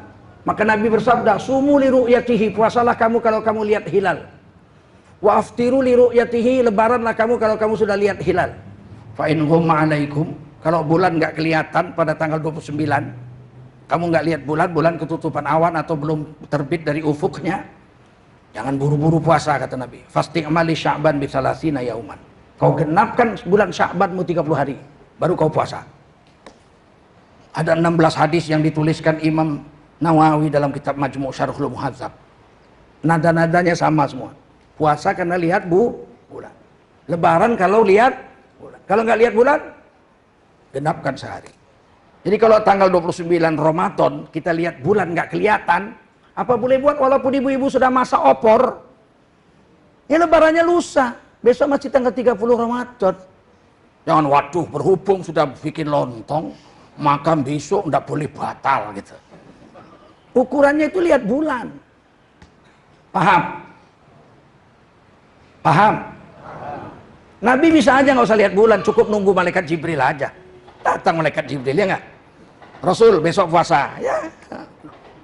Datang lagi malaikat Jibril, besok lebaran. Aman toh, selama masih Nabi hidup kan ada Jibril. Tapi Nabi 8 kali puasa sejak tahun kedua ya. 2, 3, 4, 5, 6, 7, 8, 9, 8 tahun. 10 Nabi nggak sempat puasa. Sebab bulan Rabiul Awal Nabi sudah wafat. Jadi Nabi itu cuma 8 kali puasa Ramadan. Lihat hilal. Tapi Idul Adha Nabi itu sejak pindah 10 kali. Jadi duluan Idul Adha baru Idul Fitri. Idul Fitri itu tahun kedua. Kalau Idul Adha, kana Nabi sallallahu alaihi wasallam bil Madinati yudahi. Ini hadis Turmizi. Nabi itu sejak pindah ke Madinah langsung sudah memotong korban dan sudah Idul Adha. Itu hadis Turmizi hasan sahih. Ayatnya turun di Mekah.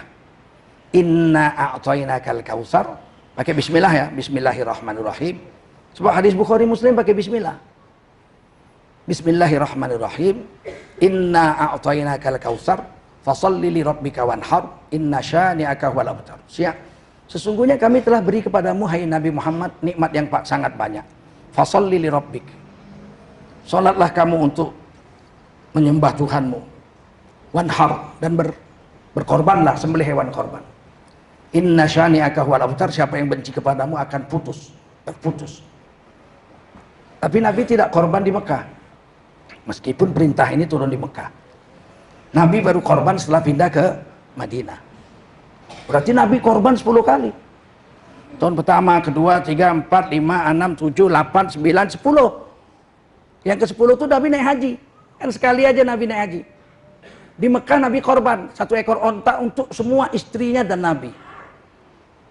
Istri Nabi waktu itu 9, Nabi sendiri 10. Jadi 1 ekor onta boleh untuk 10 orang. Itu ditulis dalam kitab Kifatul Akhyar Syekh Taqiyuddin rahimahullah ta'ala.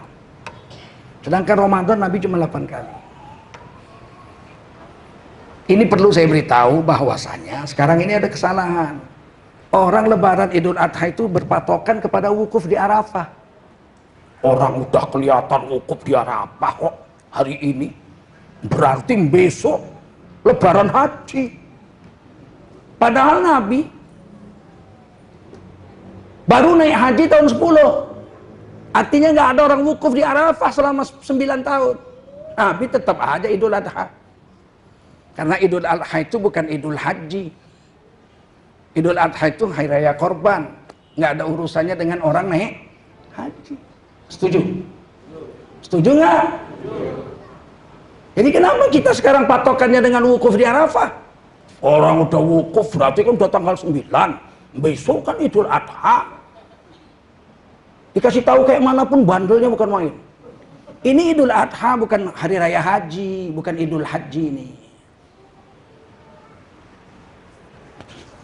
Mereka kan sudah wukuf. Ya mereka sudah wukuf karena di sana sudah tanggal 9. Sedangkan di Indonesia belum tentu, mungkin masih tanggal 8. Kecuali kita udah tanggal 9, besoknya kita Idul Adha. Karena Idul Adha itu adalah 10 Zulhijjah. Bukan hari wukuf, besoknya nggak ada. Kalau terjadi perang Arab Israel, nggak ada orang naik haji. Siapa yang berani? Rudal di mana-mana. Kan Idul Adha tetap jalan. Nggak mungkin menteri mengumumkan saudara-saudara berhubung tahun ini nggak ada orang wukuf, maka Idul Adha dibatalkan gitu. Ini Idul Adha bukan Idul Haji.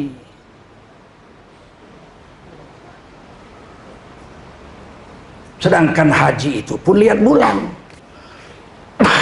Lihat ayat Qur'annya. Yas'alunaka 'anil ahillah. Mereka bertanya tentang bulan sabit. Maafkan saya kalau puasa saya beginilah.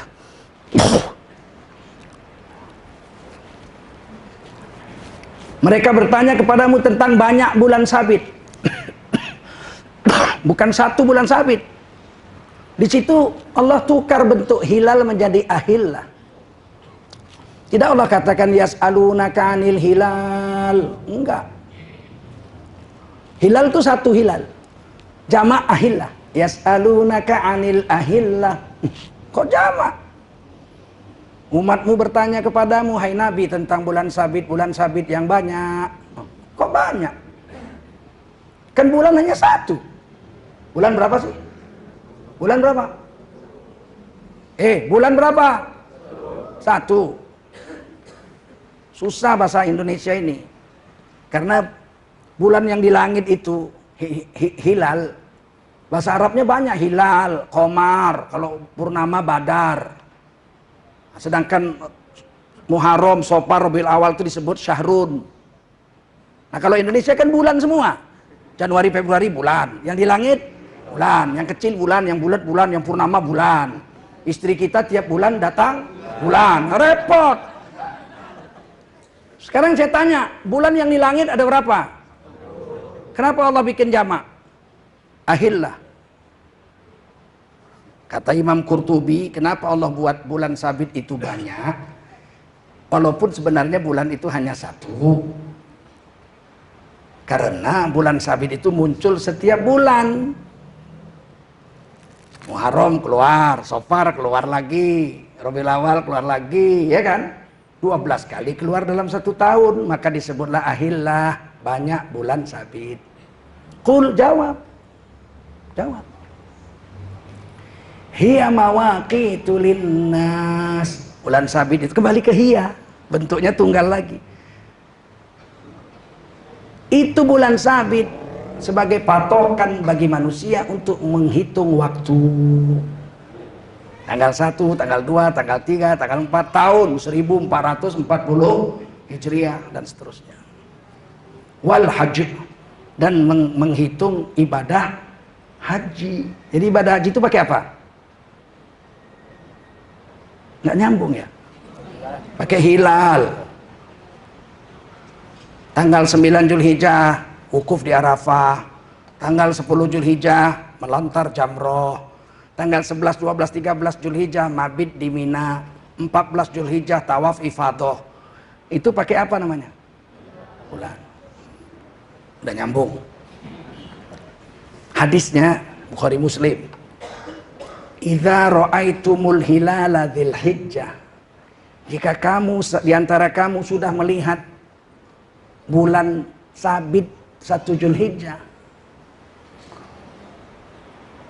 wa arada ahadukum an yudhi, dan kamu pada tanggal 10-nya berniat menyembelih hewan korban, falyumsik an sya'rihi wa asfarih, hendaklah dia menahan diri, tidak potong rambut dan tidak potong kuku selama 10 hari. Lihat apa tadi? Lihat hilal. Nah, jadi kenapa lah kita di Indonesia ini, orang Saudi aja udah wukuf, kok kita belum hari raya? Ya di sana wukuf, sana udah tanggal 9. Ya kenapa duluan Saudi, kan harusnya duluan kita. Kenapa? Karena kita kan 4 jam lebih dulu siang dari Saudi. Ini mau lihat bulan apa lihat matahari? Hah? Mau lihat bulan apa lihat matahari? Bulan. Kalau matahari duluan kita, 4 jam baru Saudi. Kalau bulan bisa duluan Saudi 20 jam baru kita besoknya.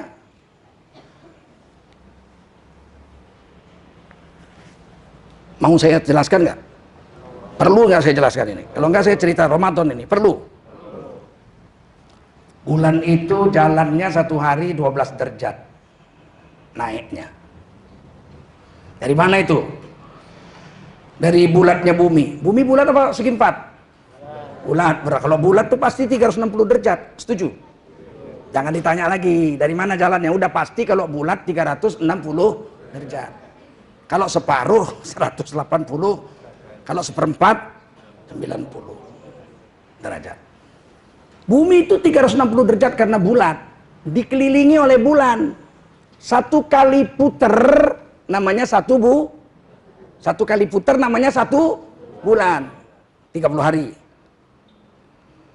Kalau nggak 29, 30. Udah ya supaya gampang lah. Ini kan hitung-hitungan kasar. Berarti kalau 30 hari bumi diputeri oleh bulan sekali puter, berarti perjalanan bulan sehari 360 bagi 30 sama dengan 12. Udah paham? Sehari semalam bulan naiknya 12 derajat. Satu hari satu malam berapa jam? 24. Berarti 12 derajat dibagi 24 sama dengan setengah derajat. Setengah derajat itu 1 jam. Jadi setiap 1 jam bulan naiknya setengah derajat. 1 jam naiknya setengah derajat. 1 jam naiknya setengah derajat. Sebulan 30 hari kali 24 jam, 1 kali putar 360 derajat. Sampai sini udah nyambung. Nah, udah gampang kalau gitu saya jelaskannya. Seandainya di Papua matahari tenggelam, bulan tenggelam, sama-sama tenggelam, namanya ijtima. Tentu tidak kelihatan. Karena masih 0 derajat waktu matahari tenggelam, bulan 0 derajat dengan ufuk sederajat. Nggak bisa dilihat dong. Ketutupan bumi. 1 jam kemudian ketika matahari tenggelam di Sulawesi, bulan sudah setengah derajat. Setuju? Kan 1 jam naiknya setengah. Belum bisa dilihat, masih rendah. 1 jam kemudian ketika matahari tenggelam di Jakarta, orang lihat bulan di Jakarta nggak kelihatan karena baru 1 derajat. 1 jam kemudian ketika matahari tenggelam di Aceh, bulan 1 derajat setengah, nggak kelihatan juga. Siapa yang bisa lihat? Teleskop paling sakti sedunia, teleskop Hubble namanya. Jerman yang buat, harganya 6 triliun. Hanya mampu melihat bulan ketinggian 2 derajat. Harganya 6, jangan harap Pak Jokowi mau beli lah. Nggak usah harap lah, 6 triliun. Kalau saya presiden, saya beli. 1 jam kemudian ketika matahari tenggelam di Bangladesh, bulan 2 derajat. Kemungkinan orang Bangladesh bisa lihat bulan 2 derajat sudah bisa dilihat. Maka Bangladesh besoknya puasa. Kita puasa belum? Belum, orang kita belum lihat bulan. Masih tanggal 29. Bangladesh sudah lihat bulan, dia puasa nggak besok? Duluan Bangladesh sehari dari kita kan? 1 jam kemudian ketika matahari tenggelam di Pakistan, bulan sudah 2,5 derajat. Kira-kira orang Pakistan lihat nggak? Lihat bulan. Mereka puasa nggak? Kita belum. 1 jam kemudian ketika matahari tenggelam di Saudi, bulan udah 3 derajat tingginya. Kira-kira orang Saudi puasa nggak besoknya? Kita kapan? 20 jam setelah Saudi. 20 jam setelah. Besoknya nggak usah lihat lagi, bulan udah pasti 12 derajat tingginya di Papua. Setuju? Udah ngerti sekarang? Jadi jangan ngomong Saudi sudah hari raya, kok kita belum. Ini mau lihat matahari apa melihat bulan? Tahun ini kok sama kita Saudi? Iyalah, karena ketika matahari tenggelam di Indonesia, bulan sudah 2,5 derajat. 9 titik kita lihat. Maka kita puasa tanggal 6. Ketika di tempat kita bulan sudah 2,5 derajat, 4 jam kemudian di Saudi bulan sudah 4,5 derajat. Mereka lihat bulan nggak? Mereka puasa nggak? Kita puasa nggak? Sama, tapi Maroko, Fiji Island, Cocos Island, Papua Nugini belum tentu.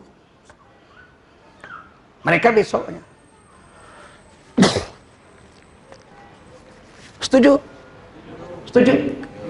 Dan pasti dunia ini separuh malam, separuh siang. Setuju? Separuh malam, separuh siang. Kalau separuh malam lihat bulan, separuh lagi kapan lihat bulannya? Besok dong, tunggu putar dulu bumi. Ya enggak? Jadi sabar. Saya kadang-kadang sedihnya begini orang Islam ini. Ngaji nggak mau. Nanya sama ulama yang ahli falak, nggak mau. Tapi sok pinternya itu yang nggak tahan itu. Ada ucapan lagi yang membuat saya jengkel. Islam ini selalu berbeda. Kita udah puasa, sebelah sana belum. Lihat Kristen. Hari Natal serentak seluruh dunia. 25 Desember seluruh dunia hari raya. Ya kan? Berarti kan canggihan Kristen dari kita. Enggak, justru mereka keliru. Kita betul. Dari mana kelirunya? Karena dunia ini separuh malam, separuh siang. Sekarang di Indonesia jam berapa ini? Jam 1 siang. Di Amerika jam berapa? Jam 1 malam. Coba kalau kita hari raya 25 Desember, Natal, terus kita ambil telepon. Kita telepon kawan kita di California. Hello, my brother. Ya, happy Merry Christmas. Dia bilang, not yet my brother, tomorrow. Tomorrow besok. Udah paham? Sekarang canggihan kita apa mereka? Dan pikir orang Islam ini bodoh. Jenggot-jenggot gini pinter tau. Asal mau ngaji aja kita, insya Allah kita paham agama ini, paham.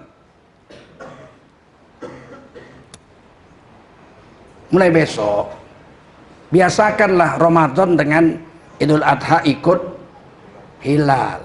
Lihat bulan. Aman kita, aman. Aman karena berdasarkan Quran dan hadis. Nah, begitu Nabi lihat bulan, Nabi suruh puasa besoknya. Puasalah Nabi dan para sahabat 1438 tahun yang lalu. 2 tahun setelah hijrah. Lagi puasa beberapa hari turun wahyu lagi. Diwajibkan berperang. Nabi kumpulkan sahabat, kita diserang oleh orang Quraisy. Mereka datang dengan 1000 tentara. Kita harus perang bulan Ramadan. Siapkan pasukan. Miskin, pasukan cuma 313. Munafik nggak mau ikut perang. Munafik itu dari dulu yang munafik, Pak. Kalau di depan kita nanti kalau perang, saya akan mendampingimu. Begitu perang. Munafik di mana-mana dari dulu sampai kiamat nggak berubah, itu tetap begitu. Saya kawan-kawan saya ustadz pun begitu, kalau ngomong begitu ini cipluk hilang. Nanti dibilang munafik marah, hanya Allah yang tahu saya munafik atau tidak. Iyalah Allah lah yang tahu, tapi gaya-gayanya sih munafik. Yang pasti tahu ya Allah. Mati dia kita sembayangkan juga, cuman jengkel.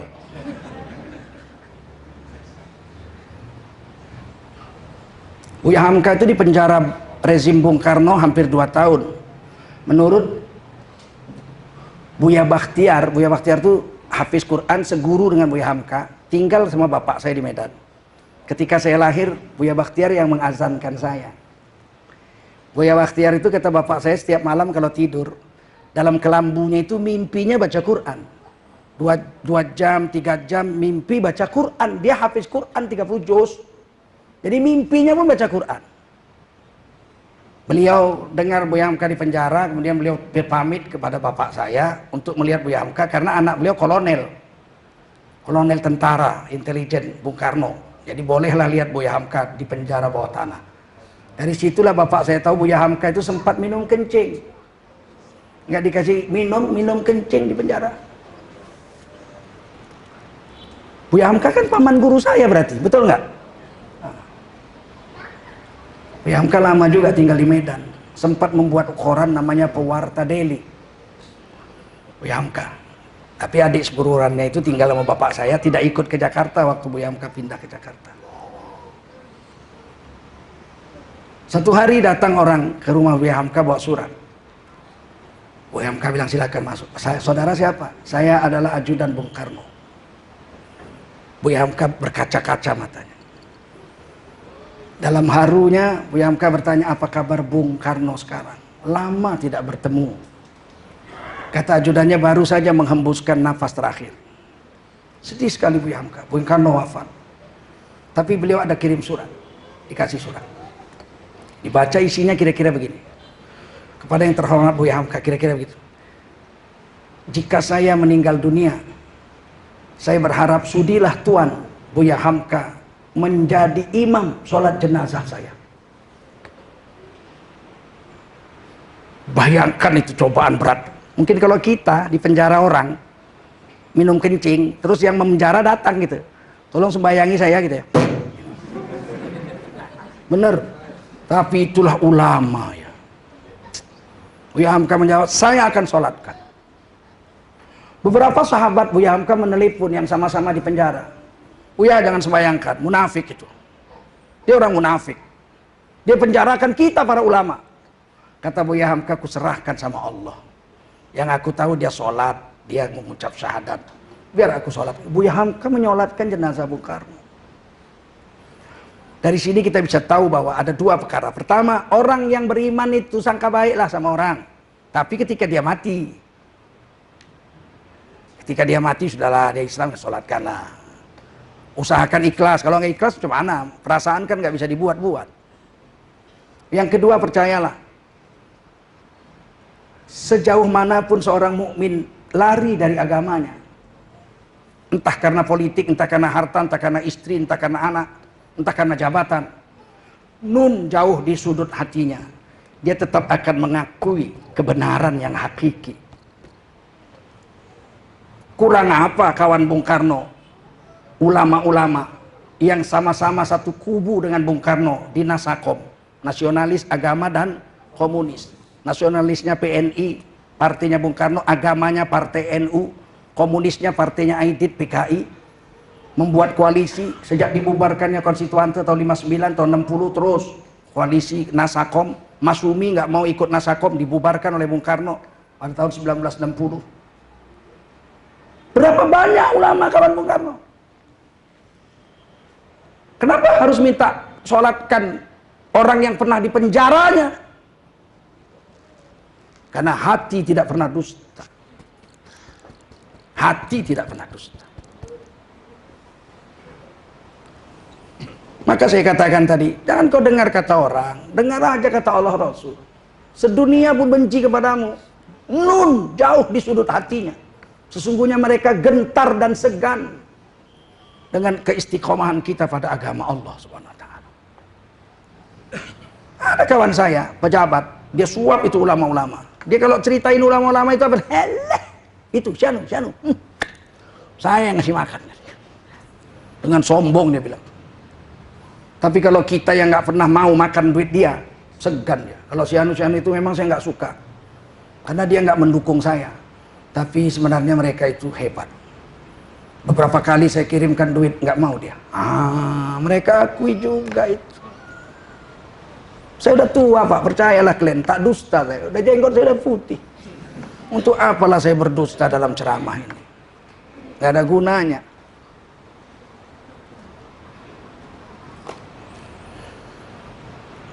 Perang pun terjadi. Kata Nabi, siapa yang perang ini boleh pilih. Karena ini perang wajib, puasa wajib, boleh tinggal satu. Perang kita lakukan, puasa boleh kita tinggalkan. Nanti setelah hari lain kita ganti puasa kita. Terjadilah perang, 313 lawan 1000, dan kita menang. Selesai perang, kata Nabi, siapa yang tidak puasa silakan makan. Nggak ada yang makan. Kata Nabi, kenapa kalian nggak makan? Kami puasa ya Rasul. Kan boleh nggak puasa? Boleh, tapi kami milih puasa. Kami lebih senang ya Rasul mati dalam keadaan puasa daripada kami mati tidak puasa. Meskipun dibolehkan tidak puasa. Dari sini Allah dan Rasul mau beritahu sama kita bahwa orang puasa itu kuat. Akal kita bilang kalau puasa aku lemes. Allah bilang puasa itu kuat. 120 km jalan di padang pasir. Kuda hanya 2. Untanya 70. Yang naik 313. Ganti-gantian. Sampai di sana padang pasir terik. Pasir itu kalau disiram matahari, makin sore makin panas. Panas matahari di bulan Ramadan, 57 derajat Celcius. Saya waktu tinggal di Mekah, pagi-pagi jam 9 saya ambil air, masukkan ke aluminium ceret. Aluminium saya punya namanya Lota, itu saya beli di India. Saya kan jalan darat naik haji. Saya masukkan telur, masukkan air, jemur. Saya pergi sekolah. Habis asar saya pulang, telur masak. Ambil daging, potong iris-iris tipis-tipis, naik ke atas gedung hotel saya, naik paling atas. Saya jemur itu daging. Saya pergi masjid. Habis isya saya pulang, udah jadi dendeng. Nggak perlu lama-lama menjemur. Buat dendeng cuma 1 hari jemur saja, selesai. Tapi sahabat perang semua. Menang lagi. Tetap puasa. 1438 tahun yang lalu Allah dan Rasulnya mengatakan puasa itu kuat. Rasul katanya sumu tasihhu, puasalah kamu sehat, bugar. Sekarang sudah 1440 tahun. Terbukti sekarang seluruh manusia mau kafir, mau beriman, mau munafik, semuanya mengakui bahwa kondisi manusia yang paling prima adalah ketika orang itu sedang berpuasa. Dokter mau kafir, mau Islam, kalau dia mau mengadakan operasi, Bapak besok operasi, ya operasi jantung Pak, tulang rusuk Bapak akan dipotong, jantung Bapak dibelah, urat kaki Bapak diambil, diganti urat-urat yang sudah sumbat dengan urat kaki yang masih bagus, dan itu memerlukan 10 jam. Bapak akan dibius, 10 jam Bapak akan dibelah dadanya dan dijahit lagi, butuh waktu 10 sampai 12 jam. Iya Pak, siap, baik. Apa yang saya harus buat ya dokter? Kata dokter apa? Mulai jam 10 malam Bapak puasa. Mulai jam 10 malam Bapak puasa. Tidak boleh makan, tidak boleh minum. Begitu pagi dioperasi, 10 jam nggak sadar sendiri. Itu kan membuktikan bahwa seluruh dokter sedunia mengakui kondisi manusia yang paling prima adalah ketika puasa. Seandainya lah perlu kekuatan dengan makan, pasti dokter nasihatnya lain. Bapak mau dioperasi besok Pak, ya apa yang saya lakukan? Bapak malam ini makanlah sebanyak-banyaknya Pak, supaya Bapak kuat, kalau perlu 2 bakul gitu. Nggak ada Pak. Paham? Untuk jadi kuat itu justru kita harus puasa. Dan itu diakui oleh dokter-dokter seluruh dunia. Nah kalau kita puasa lemas kenapa? Nafsu kita yang lemas. Kalau badan kuat. Saya puasa itu tersiksa haus saja. Kalau lemas nggak makan enggak. Haus saja. Kalau yang lain nggak ada masalah.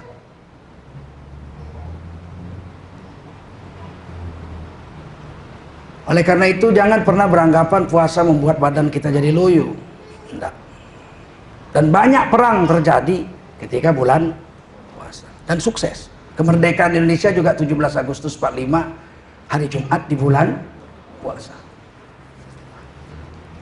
Yang ketiga, puasa ini, dengan puasa ini Allah mau menggugurkan seluruh dosa kita. Man shoma Ramadan imanan wahtisaban ghufira lahu ma taqaddama min dzambih.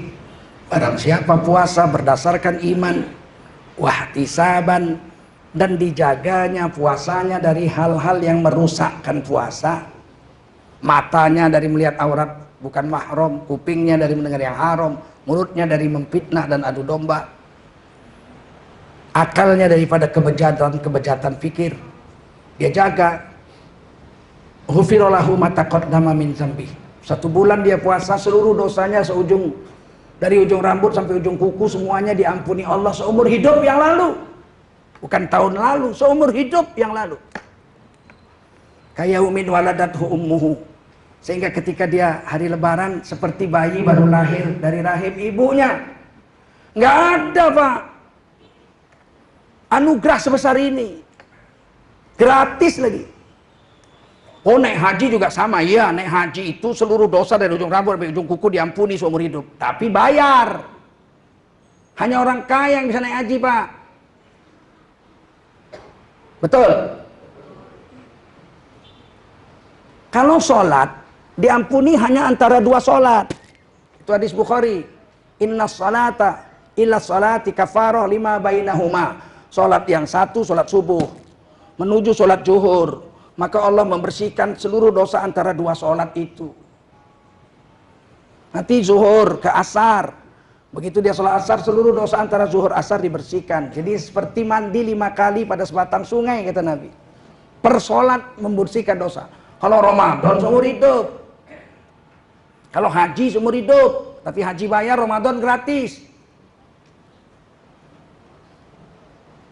Kalaulah menghapuskan seluruh dosa hanya lewat haji, kasihan dong orang miskin yang nggak bisa naik haji. Betul? Tapi ada jalan lain selain haji yang bayar seluruh dosa diampuni. Dengan puasa seluruh dosa diampuni. gratis, sehingga orang miskin pun bisa mengambilnya. Alah Pak, orang miskin itu kan sepanjang tahun lapar juga, puasa juga lapar. Beda. Kalau orang miskin sepanjang tahun lapar karena miskinnya, terus waktu bulan Ramadan dia lapar juga, tapi karena puasa, beda perasaan. Waktu buka puasa itu dia bilang, ya Allah, tiap hari pun aku lapar, tapi hari ini aku lapar karena Engkau ya Allah. Karena Engkau suruh aku puasa ya Allah. Hari ini aku lapar karena Engkau. Beda itu. 11 bulan lagi dia lapar karena miskin, tapi bulan Ramadan dia lapar karena Allah. Lain itu. Saya kalau puasa memang itulah andalan saya. Kalau waktu asar saya kritis itu, setengah jam 40 menit saya kritis. Mau bangun aja nggak kuat. Kalau saya ke masjid dulu naik Vespa, kalau udah habis asar saya tidur, baring di masjid itu, nggak kuat pulang saya, lemah. Setengah jam atau 40 menit baru bangun. Saat kritis itu saya doa itu, ya Allah, aku ini puasa karena Engkau ya Allah. Kalau enggak aku makan aja kenyang-kenyang. Ada kok duitku, ada makanan di rumah. Ini karena Engkau ya Allah, ampunilah dosaku ya Allah. Nangislah di situ. Beda lapar karena Allah dengan lapar karena miskin. Beda nggak? Beda. Itulah yang disebut ihtisaban itu. Man shoma Ramadan imanan wah ihtisaban. Ihtisaban itu itulah. Ya Allah, aku ini lapar ya Allah. Sebetulnya kalau aku mau rampok, tetangga aku itu nenek-nenek. Udah umur 70, tinggal ku cekek aja, ku ambil hartanya.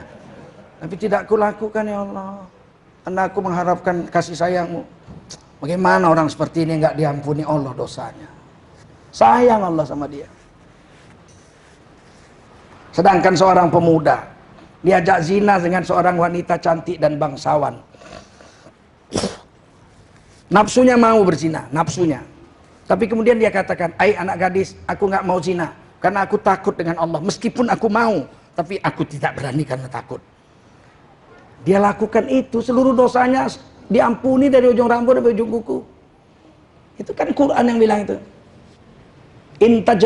Intajtanibu kabair matunhauna ankum nukafir ankum sayiatikum. Kalau kau menghindarkan diri dari dosa besar yang dilarang Allah, maka bonusnya seluruh dosa kecilmu diampuni oleh Allah SWT. Bayangkan tuh, satu kali menghindar dari zina, udah diajak zina nih, nggak mau. Nanti di hari kiamat dinaungi. Ketika tidak ada naungan, matahari hanya sejengkal di atas kepala. 7 golongan dapat naungan. Satu diantaranya orang pemuda yang diajak zina oleh wanita cantik dan bangsawan. Dia katakan, aku tidak berani karena Allah. Apalagi dia lapar karena Allah 1 bulan. Masya Allah. Yang keempat, dia dapat pahala tidak terhingga. Udahlah dosa diampuni, pahala tidak terhingga. Dalam hadis qudsi Allah berfirman, Allah yang berfirman, Nabi menceritakan. Itu namanya hadis qudsi. As-shaumu liya, puasa itu untukku Allah. Wa ana ajzibih, dan akulah Allah yang akan bayar pahalanya langsung. Jadi malaikat pun nggak tahu berapa besar pahala puasa. Malaikat cuma tulis aja Tengku Zulkarnain puasa. Hari ini sempurna, dijaganya matanya, jaganya kupingnya, dijaganya mulutnya, nah, sempurna dapat pahala, Allah yang bayar. Siapa yang tahu? Nggak ada yang tahu. Jadi kita puasa ini, kata Nabi, barang siapa sengaja meninggalkan 1 hari puasa karena malas. Istrinya masak rendang, cium dia, umak jang enak nyala rendang. Dia pun pura-pura sama istrinya, aku lemas sekali aku, mau mati aku.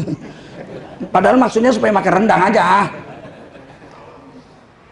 Maka dia wajib mengganti di hari yang lain 1 hari. Tapi andai kata dia puasa seumur hidup sampai mati, tidak pernah tinggal tiap hari sampai mati puasa, seluruh pahala puasa seumur hidupnya dikumpul jadi 1, tidak cukup untuk membayar pahala 1 hari yang dia tinggalkan. Oh, besarnya pahala puasa.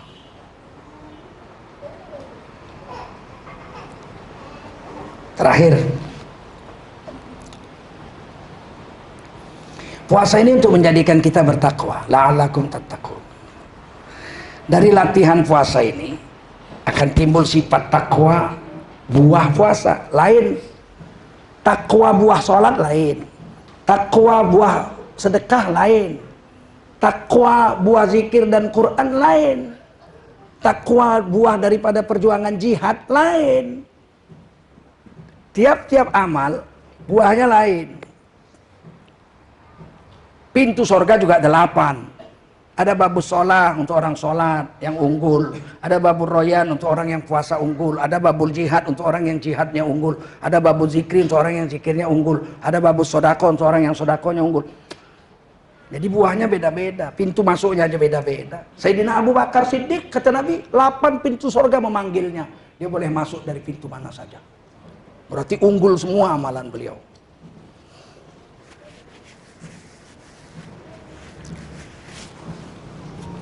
Ketika puasa, kita diharamkan makan, minum, dan istri. Setuju? Itu makanan binatang itu. Ini saya bahasanya agak vulgar aja, biar gampang ingat sampai mati nggak lupa. Makan, minum, istri itu makanan binatang. Makanan jasmani, makanan binatang. Binatang itu cuman itu aja kerjanya. Makan, minum, kawin, makan, minum, kawin, makan, minum, kawin. Betul? Itu yang 3 itu makanan binatang itu. Kalau kita banyak memakan, minum, dan istri makan, minum, jima, makan, minum, jima, kita seperti binatang aja. Allah nggak mau kita seperti binatang. Allah paksa 1 bulan jangan kasih makan. Jasmanimu jangan kasih makan. Kalau di Indonesia 14 jam, kalau di Amerika 20. Tahun lalu di Norwegia 22 jam. Tahun ini di Islandia 20 jam. 22 jam. Puasa 20 jam. Saya 20 jam udah sering. Puasa 22 jam itu belum pernah saya. Tapi 20 jam saya sudah. Dan memang biasa aja, no problem. Kuat aja nggak apa-apa, biasa. Nggak sakit, nggak apa-apa, nggak lemes, biasa. Haus iyalah, saya puasa biasa aja haus. Tapi nggak mati, seger, malah tambah sehat. Ternyata puasa itu memberhentikan memberi makan jasmaniah agar nafsu binatang kita remuk.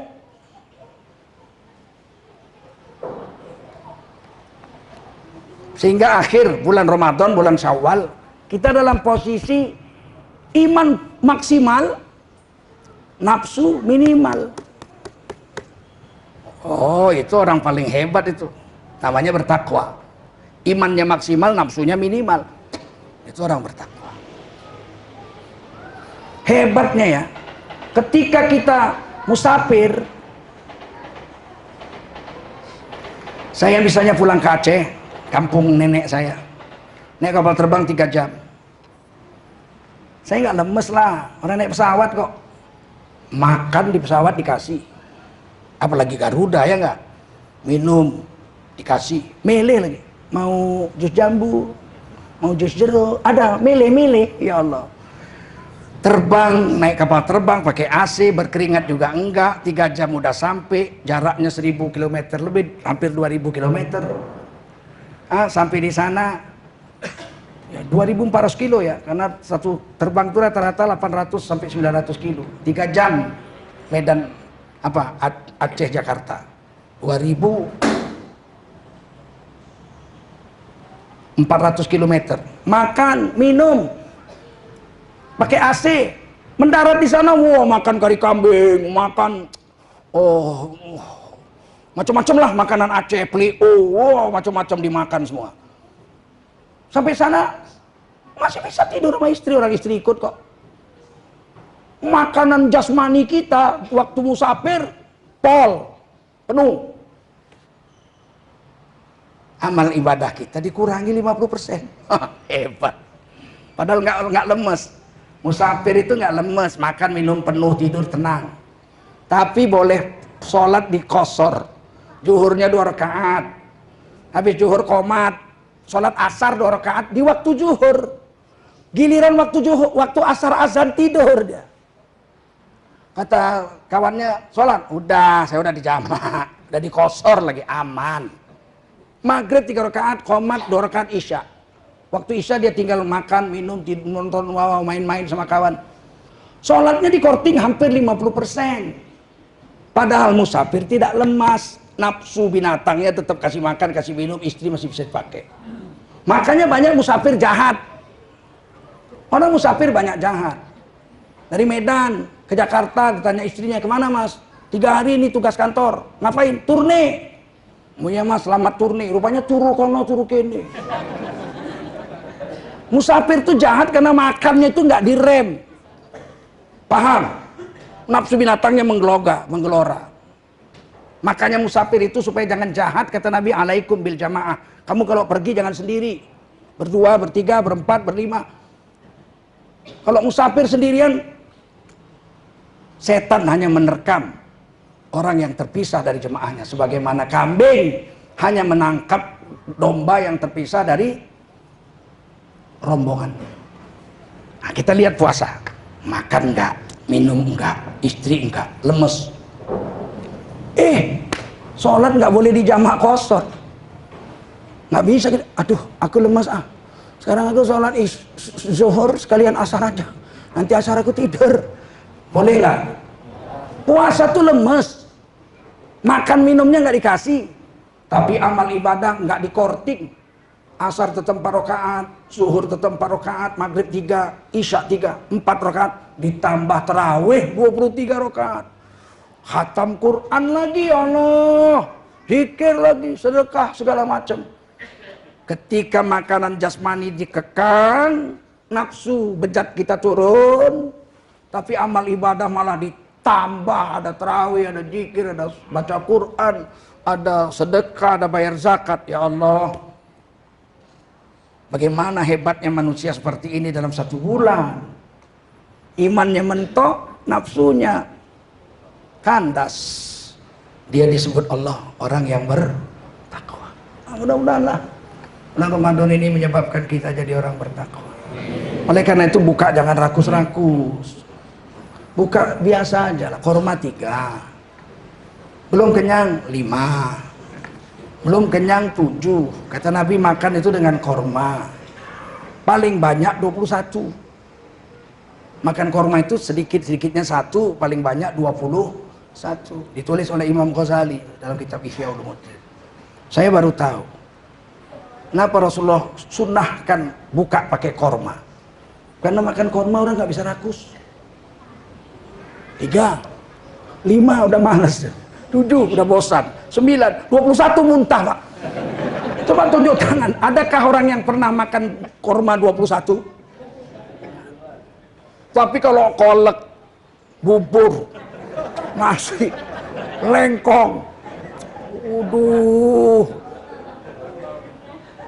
nasi lagi, gado-gado, makan semua itu pak. Mas, 20 menit lagi sudah azan isya mas, mas belum sholat maghrib. Oh iya, sambil ngambil wudhu, sambil nyendok kolang-kaling. Masuk semua itu. Begitu sholat maghrib ruku, kolang-kaling jatuh 2. Saya baru setua ini satu-satulah hadis Nabi itu bisa diberikan kepahaman oleh Allah. Kenapa Rasul katakan bukalah dengan rutop korma mengkal? Karena korma mengkal nggak mungkin kita makan 21 butir, nggak mungkin. Kalau nggak ada korma mengkal, korma